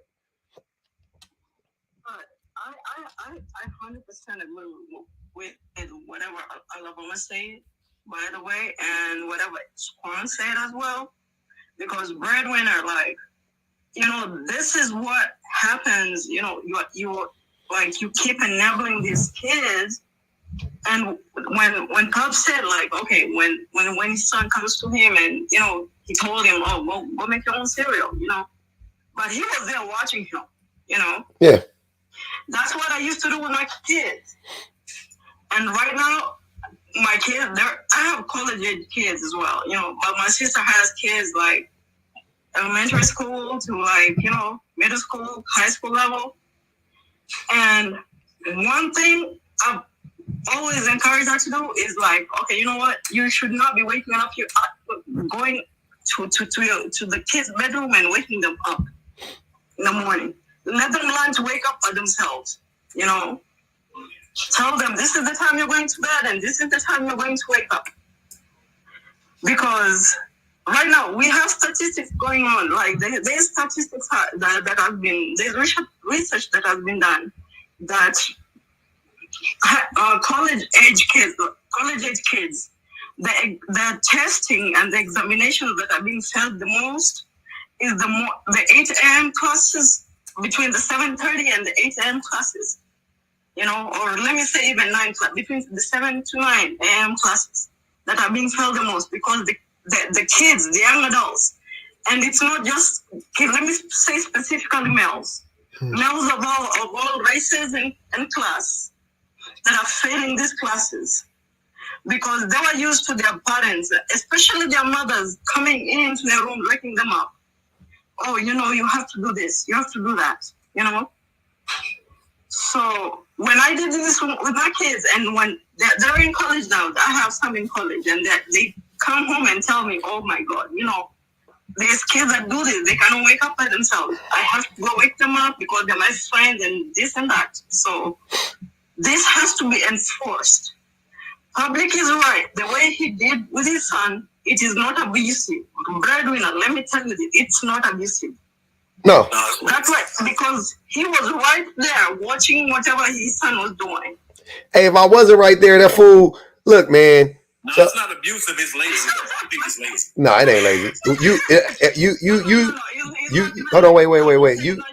You saying that you taught your kids how to cook and they were sitting right there. It's the same fucking thing. I was standing right there. This fool, if I didn't stand right there, let me tell you what he did. He made the cereal, took the bowl, got halfway upstairs, left the refrigerator wide open, left the milk on the counter, left the cereal boxes on the counter, toppled over. I said, bro, come here, man. Come here. He came right back. He did everything, closed the refrigerator, put the boxes in there. He opened up the thing to put the boxes in there. He tried to stuff it. I said, no, make sure the boxes fit in the trash can. And he turned them right, smushed it. He did everything right. Now he knows. Now I can trust him more. Hey, man, go down there. Hey, I want some cereal. Go down there and make some cereal. You got it. Next time I'm going to let him do it on his own. Eventually he'll be self-sufficient. He can make his own fucking cereal. Do you serve your children? Of course I serve my children. What the hell?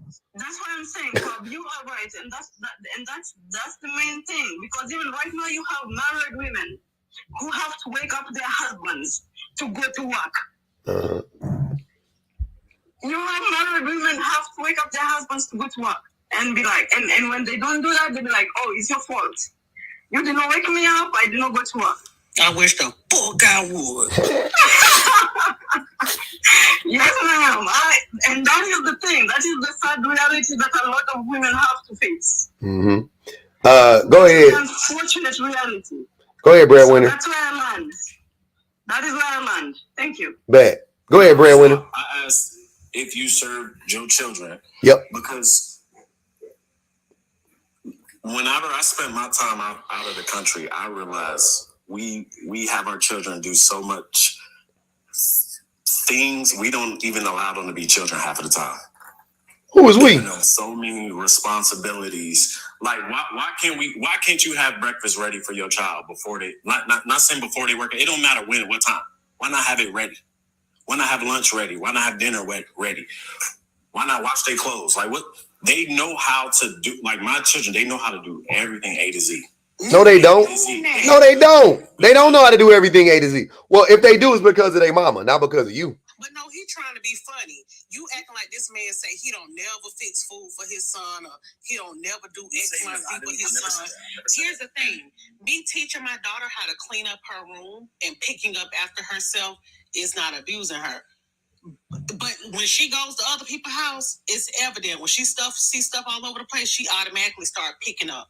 It's so they can learn good habits to be productive adults. Like the lady said, if your mama ain't there waking you up for your classes and you go to college, I seen plenty of people in the dorms flunking out because they couldn't make it to 8 o'clock class because they ain't, quote, have nobody to wake them up. That you are making your kids unproductive because at the end of the day, like Bama said, you're raising little people. Like they are human beings. They're not going to be children forever. And if you don't prepare them, they're going to go. It's going to be, seriously, I call it the mommy to wife pipeline. He's going to go into a marriage and expect that woman to pick up where his mama left off. And that's nasty work. And can I chime in on that? I just came up to, because Breadwinner said that he like corrected himself, said, well, it's not, I wasn't saying it was abusive, it's lazy. But actually doing everything for your child or doing a lot of those things is the lazy part, because it takes true work and patience to actually consistently and repeatedly teach your child how to pour a bowl of cereal without making a mess. Right? Because they're not going to get it on the first or second try. It might take 100 times of you literally shadowing them. That's the work. That's not lazy. I grew up in a household where my parents did everything for us. Most of my friends didn't have that. But then I grew up and then I became somebody's mama and realized while they meant well, it stunted my ability to have certain skills and awareness about the real world. So now with my 13-year-old kid, I'm doing a lot of the things that my parents didn't do. And more so, it's the hands-on showing and teaching him how to do things and why we're doing these things. Because I know he is going to be a young man someday in the world. And these are basic just life skills. Know how to go in there and fix yourself something to eat. Know how to separate your clothes to clean your clothes when you need some clothes clean. Know how to straighten up your room when it needs to be straightened up. Like basic things. It's not punishment. It's not even a chore. It's a life skill. And I'm also the mama where I can do both, right? Because there are still a lot of things that I do for him because I want to. But I know when to put on the hat and take it off because, again, to reiterate, because he is growing up to be a young adult. And it's important for him to get the practice. Because it is practice. And it's going to happen 100 times. Yeah. It's not lazy. Lazy is you doing everything for them. And you also run the risk of raising entitled children who grow up to be entitled adults. That's true. And it gives them, it takes away their ability to be able to not only critically think, but to have a sense of pride. Like the one thing that I notice with my kids as I teach them to do things, of course they don't do it right the first time. When we had that conversation about my daughter trying to boil eggs, okay? I had talked to her about that. I was like, this is insane. Like trying to boil eggs should not give anybody this level of anxiety. You know what the next thing was she did? She went and found out that her school had a culinary class that she could take. I think it's like 3 times a week or whatever. But outside, she does art, so she like does one day and then the other day. And she went on her own and signed up for the culinary class because she was like, I want to learn how to be able to cook more complex things. After we had the conversation about the eggs, when you give your kids tasks and you believe in them to be able to complete those tasks, it gives them a sense of pride. It gives them the ability to be able to follow through on something that may be difficult the first couple of times. Like, of course, that is a part of childhood too, is learning and being able to understand that, you know, hey, I don't like to do this thing. This thing is hard to do. But if I follow through on this, then I get to have a sense of pride. That's the point of those things, of being able to grow as a person. I think that a lot of the reason why it's appealing to be able to teach, to have your kids rely on you to do everything, is that you create a need for yourself. So if they have to survive without you, not only do they not, because we talking about, forget all this generational wealth, we talking about systemic investment. There is a systemic investment in men not taking pride in teaching their kids even some of the most basic life things, because once they aren't there to teach them that and the kids start to fall or fail, then you can go, oh, well, you know, it's because the man ain't in the house. It's because the man ain't this. It's because the man ain't that. If you had a dad there to do it, then you wouldn't be this way.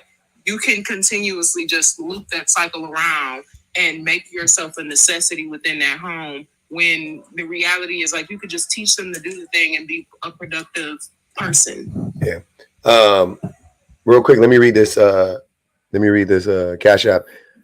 Cash Me Outside said VO is dense and breadwinner doing a disservice to his kids. Yeah.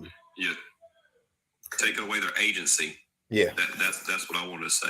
Bro, it don't take that long to teach your kids how to cook and clean. You know, right? It does.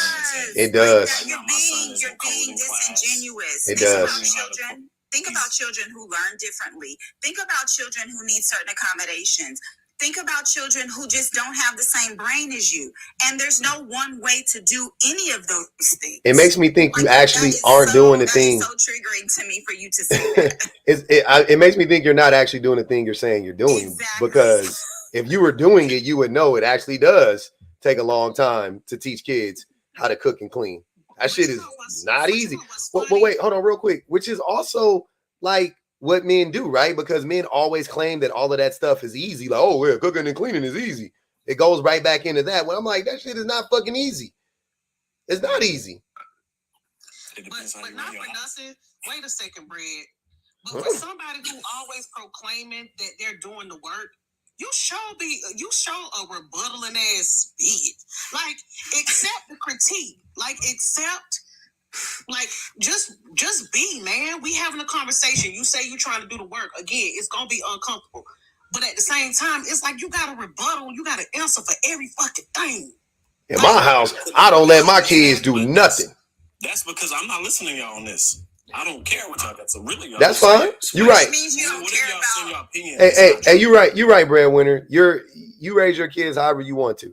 Now, for me though, I raise my kids not how I want to. I raise my kids with but I also raise my kids with like what actually is been known to work, right? Because how I want to raise my kids, i.e., my limited knowledge, right? Because you don't know how to raise kids.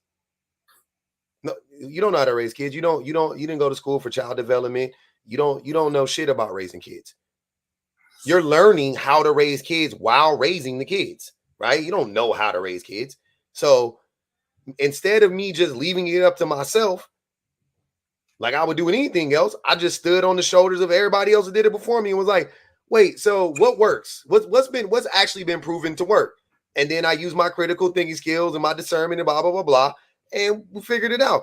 But my wife is a psychologist, and that's what she does for a living. So I'm lucky in that regard. I could defer to her on a lot of stuff. I don't want to act like I knew all of this stuff before, but I agree with pretty much everything that she has ever said about how we should raise our kids, right? And even before we had kids, we talked about like the general, like, you know, like, hey, we're not going to make them do this. And like me, like, I don't live vicariously through my sons at all.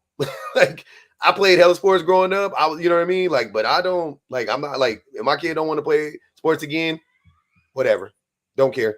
I'm not trying to be their coach. I'm not trying to make this nigga go to the league because I didn't go and I missed my big shot and I don't got this nigga. Like, I just want him to play if he want to play. And if he wants to play, I want him to be good enough to actually get playing time and stuff. So I'll do whatever I can to help him do that. But like, he don't need to get no money. He's going to go to college. We're going to pay for that. He's going to have a house and have money and all. Like, he don't need to worry about none of that stuff, right? He don't need to go to the NBA to make it out. So I'm just letting my son be who the fuck he want to be. I let him live his life, but I also have to raise him too. That's my buddy. That's my guy. He's my best friend, but I also got to raise him. I also have a duty to do. And one of those duties is preparing him for being able to take care of himself. Why? No. He up here. You can't do that. But here's the thing. How you having a conversation with us, you arguing with the communist nigga? Oh, yeah. That's what niggas do. People in the panel, we're so worried about VO. All right. He'll be on mute, and the people sending cash as about prepubescent boy. VO, we're worried about you. Y'all love me. Y'all love VO. We do love you, VO. We want the best for you and your the girl that you hate. Antoine said, definitely teach your children early. I didn't know how to fry chicken until 2017, and I'm 41. Houses, collards, and boiled egg, them eggs be tasting. Because they probably, you telling me his 11-year-old can get collards right? You telling me that right now? You telling me your 11-year-old can make homemade biscuits? Get out of here. You can't make a homemade biscuit. You can't make a homemade biscuit. That shit rough. I just learned how to. Antoine said, I just learned how to season chicken 2 weeks ago. Thank goodness for everybody. Hey man, good luck to you, brother. May the force be with you. You just learned how to season chicken last week. Wicked. What the fuck was you eating? Busy. That's all. They busy. They in sports. They just busy. So they ain't busy. Hey, they gotta eat, right? Then they ain't that fucking busy. They not busy, brother. You don't wipe their ass for them. You don't brush their teeth for them. Do you tell them to brush their teeth every night? They're 11 and 14. You still running around telling them to brush their teeth? Wait, no. I am. Mine 13. He still need to be reminded. Boys are a little, yeah, maybe with the boys. Niggas are nasty. When you trying to, I don't got shit to say, bro. That's all good. I would like to pivot from this conversation. I think it's run its course. And my kids waking up. I got to go. All right, bet. Bye. Yeah, man. I don't want to not too much. Kim said appropriate developmental stages. Yeah. I feel like 8 years old is appropriate time for you to learn how to make a bowl of cereal and some goddamn pop some Eggo waffles in the goddamn toaster. You know what I'm saying? You should learn how to butter your own bread by now. You could, you know what I mean? Like, even dude, my son who has autism, this fool has made that nigga made rice. Like, he cut on the fire, put the shit in it. Like, I didn't know. I never taught him. Like, we tried to, but we ain't ever. He just watched this. 12 years old, this fool don't speak, don't really talk, whatever. Nigga just made a whole meal. I'm like, what the fuck? I was like, where did this come from? I think he made bacon one day or something. I was like, how did you get this? He was just eating it. I was like, how did this? I went downstairs, pot. Oh, and hey, look, y'all know this boy put the pot in the sink. He didn't clean it all the way, but he put the pot in the sink. I'm like, I was like, this is crazy. This is wild. Which is proof that our children are watching us, like they're sponges, right? And to the point, you want to get off that conversation, but it's just to your point of the importance of allowing them to do things, because that fills his pot, like literally. It builds confidence, and it just it grows healthy humans when you know that you can do certain things. And that's like scientifically proven anyway. That's how children learn, by hands-on, by doing. Yeah. And it's okay to do for your kids, sure. But they also need to be learning things in the process. Facts. Let me just say one more thing. Go ahead, Brent. And then we can drop it. I think a lot of people, their kids do a lot of things, like even me growing up, because the kids not doing nothing else. They not active. It's Saturday. Why ain't your kid in soccer? We about to go to the soccer game right now. Coding class. We about to go to the soccer game right now. I guess these are privileged things, I guess, but that's why I have to do what I do, because they got homework, they got sports. My son in all types of sports, daughter in volleyball, all types of like softball. Like, so when do they have time to do this stuff themselves? When they want to eat. When they want to eat.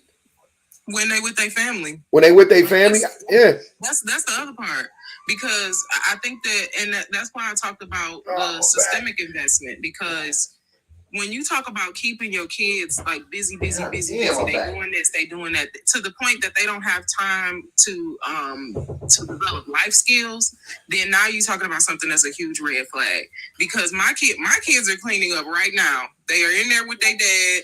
they cleaning up, doing stuff, you know. Shout out to BPG living a soft girl life. I love it. And sitting in my bed with my books right here arguing with y'all.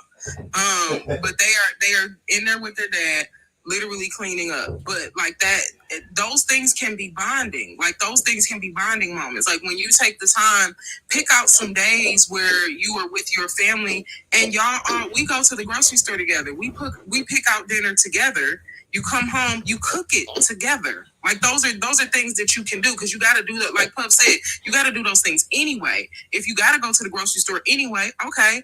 Hey, babe, you and the kids want to ride to the store? Like, y'all go together. You got to eat anyway. Hey, while I'm cooking, you know, y'all want to sit in here with me real quick while I'm cooking? Like, these aren't things that you make carving out time to do. These are things that you already have to do. Why wouldn't that time be carved out to spend with family? And I think that, because I really literally thought about this, I think this goes back to your topic.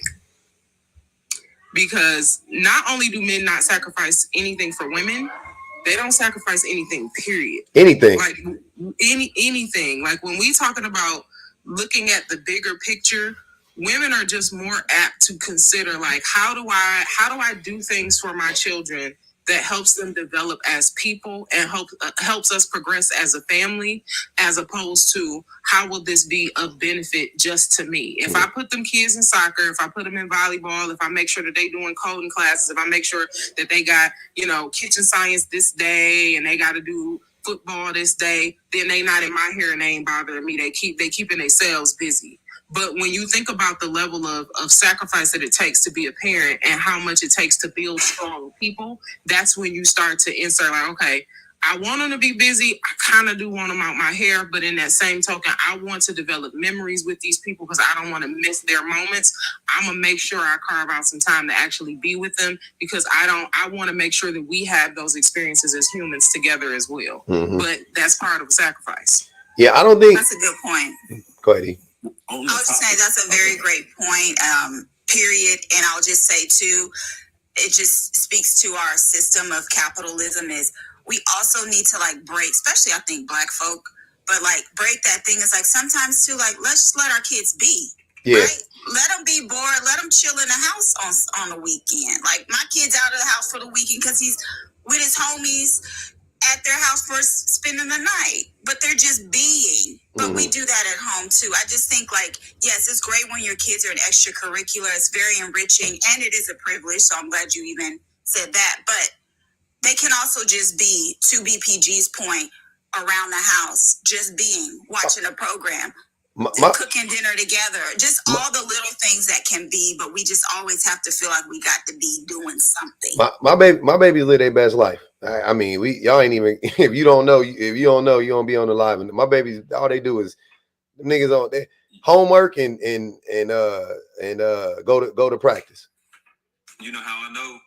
Because they got not only do they got cereal all month long, they got different types of cereal to even pick from. You feel me? Like I already been judged, Bama. We ain't never had all that. Jeff, y'all I showed people my cereal collection. People was yelling at me. They was in the comments like multiple open box. I was like, yeah, bro, I let them niggas eat whatever. All the name brand shit, organic, whatever. I got it all. Drinking the milk from the bowl. They don't even drink the milk from the bowl. My mama would never. Hey, ain't no way. I almost pass out every time my son poured the milk out from the cereal. A little murmur every time. I be like, damn, this nigga poured out the milk. Clutching my pearls, the privilege these kids got. That's the best. What you mean? This is like the little fat part on the steak. Now come on. I told my son he was eating some chocolate cereal. I said, you don't like chocolate milk? I was like, I just was looking at him like, I was like, you don't like chocolate milk? But he was like, yeah, I do. I was like, bro, what do you think that is? I was like, that's chocolate milk, dog. Like, what just happened here? And he was like, oh. Then he drank and he was like, it's good, Dad. I'm like, bro. In real life, I didn't realize that my kids didn't know how to make Kool-Aid. I'm like, what is happening? How old are they? Why do I not know how to make Kool-Aid? Are they older? Are your kids older than 3? Yes, all my kids are. My youngest is 10. They too old. They 14. My youngest is 10. They 7 years too old to not know how to make Kool-Aid. I have your Kool-Aid recipe perfected. Like you living way too. I said, no, okay, ain't no more. Your babies are 7 years too old to not know how to make Kool-Aid. You supposed to know how to make Kool-Aid between the ages of 3 and 4. In kindergarten, swapping Kool-Aid recipes. You feel me? You done, man. Hey, Jeff. That's what we used to be doing. I'm talking about on the volleyball at the tetherball game, watching the girls. Where we sitting there like what you put the sugar in there first with the pack, or you put the pack in the water? How you do it? Nah, bro. You got to put the sugar at the bottom, then you got to pour the water on top, and then you got to mix it, and you just got to mix that shit. Look. This is how I used to do it. This is a secret. This is how you really make Kool-Aid. I'm gonna tell y'all something right now. All my project babies, look, when you make Kool-Aid, this is how you got to do it. You got to get an empty Tampico bottle or the empty big jug. You don't make it in the pitcher. You make it in the big jug. You pour the Kool-Aid in there, you mix it up, and you shake that motherfucker. Did you be in that motherfucker? You're supposed to shake the shit out of there because it fucking the sugar gonna just settle at the bottom. But the better you shake, the more that shit, you know what I'm saying, it go around, and then pour that motherfucker back in the pitcher, and then put it up in there. And you got to get a pitcher with a top too. If your pitcher don't got the top on it, it's gonna taste funny because all the particles from the food and shit gonna get in from the fridge food. It's gonna settle. You don't want fridge air getting on it. Put that shit on there. You talking about using warm water? See, you wrong. Cause how you gonna sip the Kool-Aid while you making it, Queenie? See, you gotta think. You gotta just. Don't do that to Queenie, because that's what the people who make. That's what the people who gotta make real sweet tea too. Yeah, that's a different. Sweet tea is different. You make sweet tea with warm water. I understand. I'm talking about Kool-Aid though. I've seen people who make sweet tea like they make Kool-Aid like they make sweet tea, and it's it's a whole scientific recipe. But I will say this: I don't know if that was just my school or not, but we used to actually sell pre-made Kool-Aid. Like you make the Kool-Aid, you mix the little Tang. in the pocket. Yeah, in the little okay. Nah, somebody said Tang. I said nah, we not doing that. Tang. No Tang. Actual Kool-Aid packets, like in the little sandwich bags. Like you put your sugar to Kool-Aid ratio, you shake it up, you have your colors, and maybe I don't know if that's. I used to eat that shit. That's a direct pipe, like school to prison pipeline. I don't know, because it probably is. The more I say it out loud, it kind of sounds like okay. Never mind. It's giving peanut butter sandwiches in Ziploc bag. Hey, I used to eat the sugar mixed Kool-Aid. I just be pouring that shit with all this sugar. Yeah. No, we used to have to weigh it too though. So maybe I was raised wrong. Yep. You was raising your shit on a triple beam. You know how people put salt on the watermelon? Uh-huh. Put the Kool-Aid on the watermelon? Put salt on what? I never put salt on your watermelon. Only people that put salt on watermelon where I come from are Mexican people, and I didn't get onto that until I was a little bit older. The younger, we wasn't doing that. Well, they put the tahini on there. But yeah. I'm talking about put the Kool-Aid pack on watermelon. Yeah, we ate Kool-Aid on everything. Pickles, watermelon, every fruit. Yeah, we threw it on everything. Yeah. That's the way to do it right there. And you gotta, when you're making the Kool-Aid, you forgot the little side step. You gotta open the pack up. Put the water in there. So you get the extra juice. Yeah. You gotta get the extra little sauce. Cause that's like a half a cup worth of juice. That little in that packet, definitely. Yeah, just that little bit. Yeah. Hey, J Vibe clocked some shit right now. Hold on, y'all, cause this shit, I got a real life story. My mama told my sister to not dye her hair. My sister wanted to dye her hair so bad. She wanted to dye her hair so bad, right? Y'all think I'm light skinned. Y'all be playing with me. My sister is real light. She a real light person. Long story short, my mom goes to work, come back home. I'm in the house with my sister. I don't even know. I don't know what's going on. I think I kind of remember. I was young though, but I remember like knowing that she wasn't supposed to do it anyways. But my sister took tropical red Kool-Aid and dyed her hair red, right? Dude, all this red, all like out to here, all this was red. Like here, she had a whole second hairline, right? Hey, my mama came home from work. my sister was rubbing her head trying to get that shit out. That shit would come out. My mama came home from work. Handed guy, it's my mama's birthday today. I wish she was on here right now. She in San Diego having fun. I would tell her to tell this story. When my mama came home and saw my sister, she fell out laughing. She said, "Girl, what?" And she like in mid-sentence, she stopped and started laughing so fucking hard. She started laughing so fucking hard. And me and my brother, we was all on the ground. I would never forget that shit, man. We was laughing so hard at my sister. Oh my God, dude. She had, oh my goodness. Damn, man. I wish we had social media back then. That shit would have went viral. We was crying. My mom was like, that's why I told you not to fucking dye your hair. I told you not to do it. Wait for me. That shit was so funny, man. Damn, that was a good time. Thanks for bringing up that memory. That was a good time. I remember that. Yeah, I think we all got problematic things like that from our childhood that we just glad social media wasn't a thing. These young kids just don't understand that not everything was documented like it is now. Mm-hmm. But yeah, I'm gonna drop out here, man. I gotta go run, get some stuff done. I appreciate coming up. All right, Jeff. Yep. Vo, you happy now? Cause I know you was mad when the Pale Man was up here. Yes. You want to be the only Pale Man up here, huh? Why you think I'm a Pale Man, bro? Hey, Vo gonna leave his girl because she a nigger lover. That's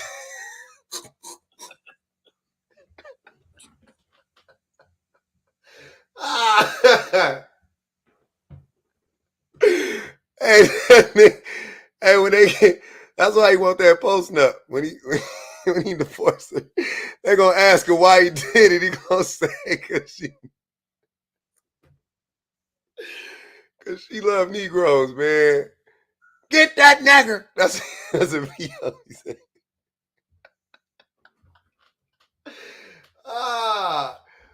Oh man. Oh man. Damn, Vo, you crazy, man. You want to be the only white man up? You got it. Damn. I'm not the Pale Man. I'm got equal now, bro. Hey. Afro-Indigenous. Hey, man. Act like it. What is it that was it Clayton Bigsby? Yeah, he Clayton Bigsby. That fool said, "You got hate in your heart, let it out, brother."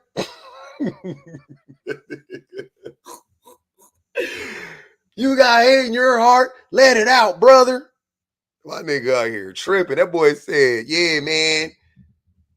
You know, my black girlfriend." What'd you say about that woman? I know what you said some wicked shit about her. You said you had to overcome her past trauma. And when I asked you what was the trauma, you said she a black American woman.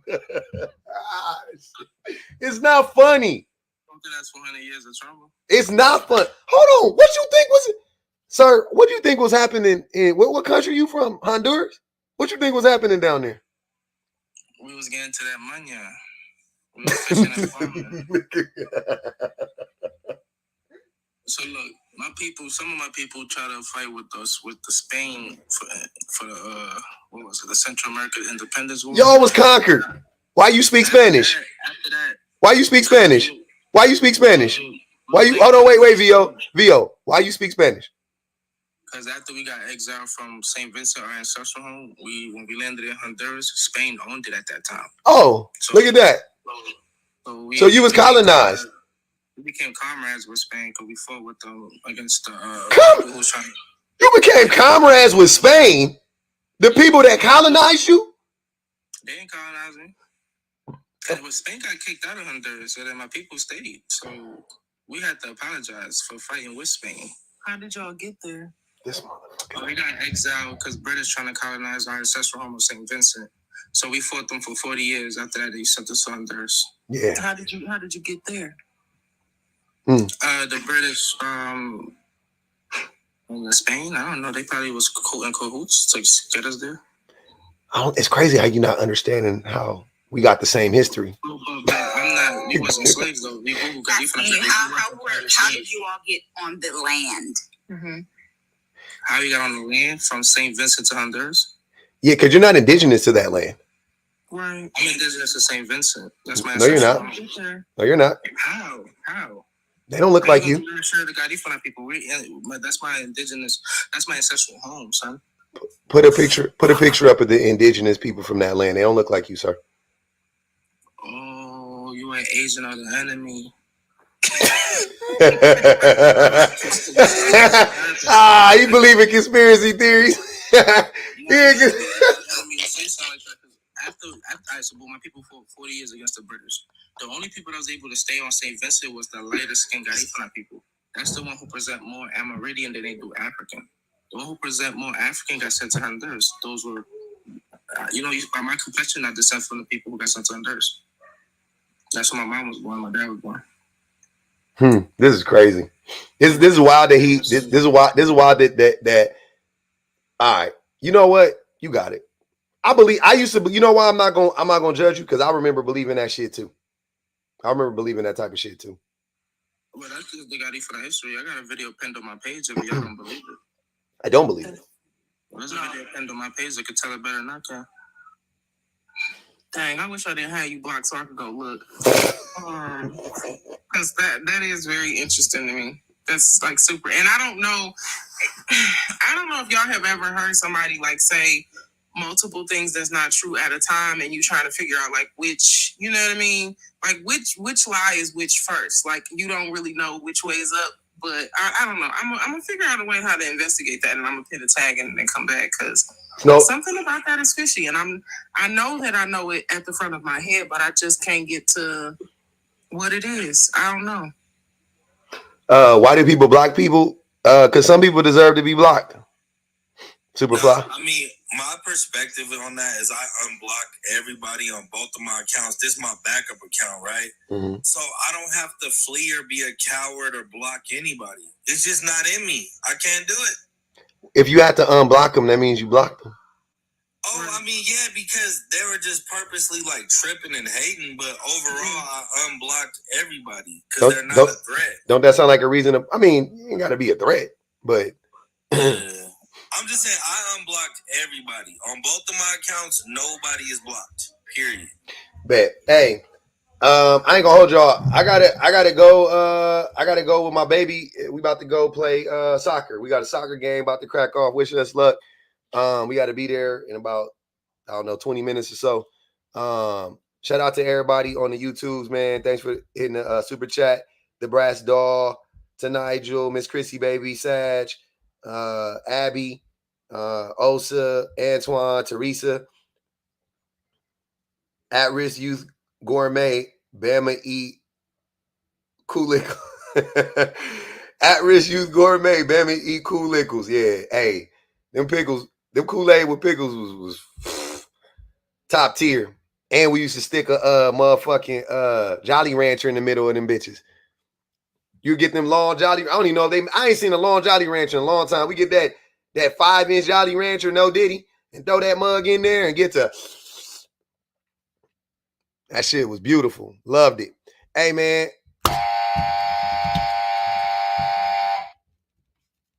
We did it, Joe.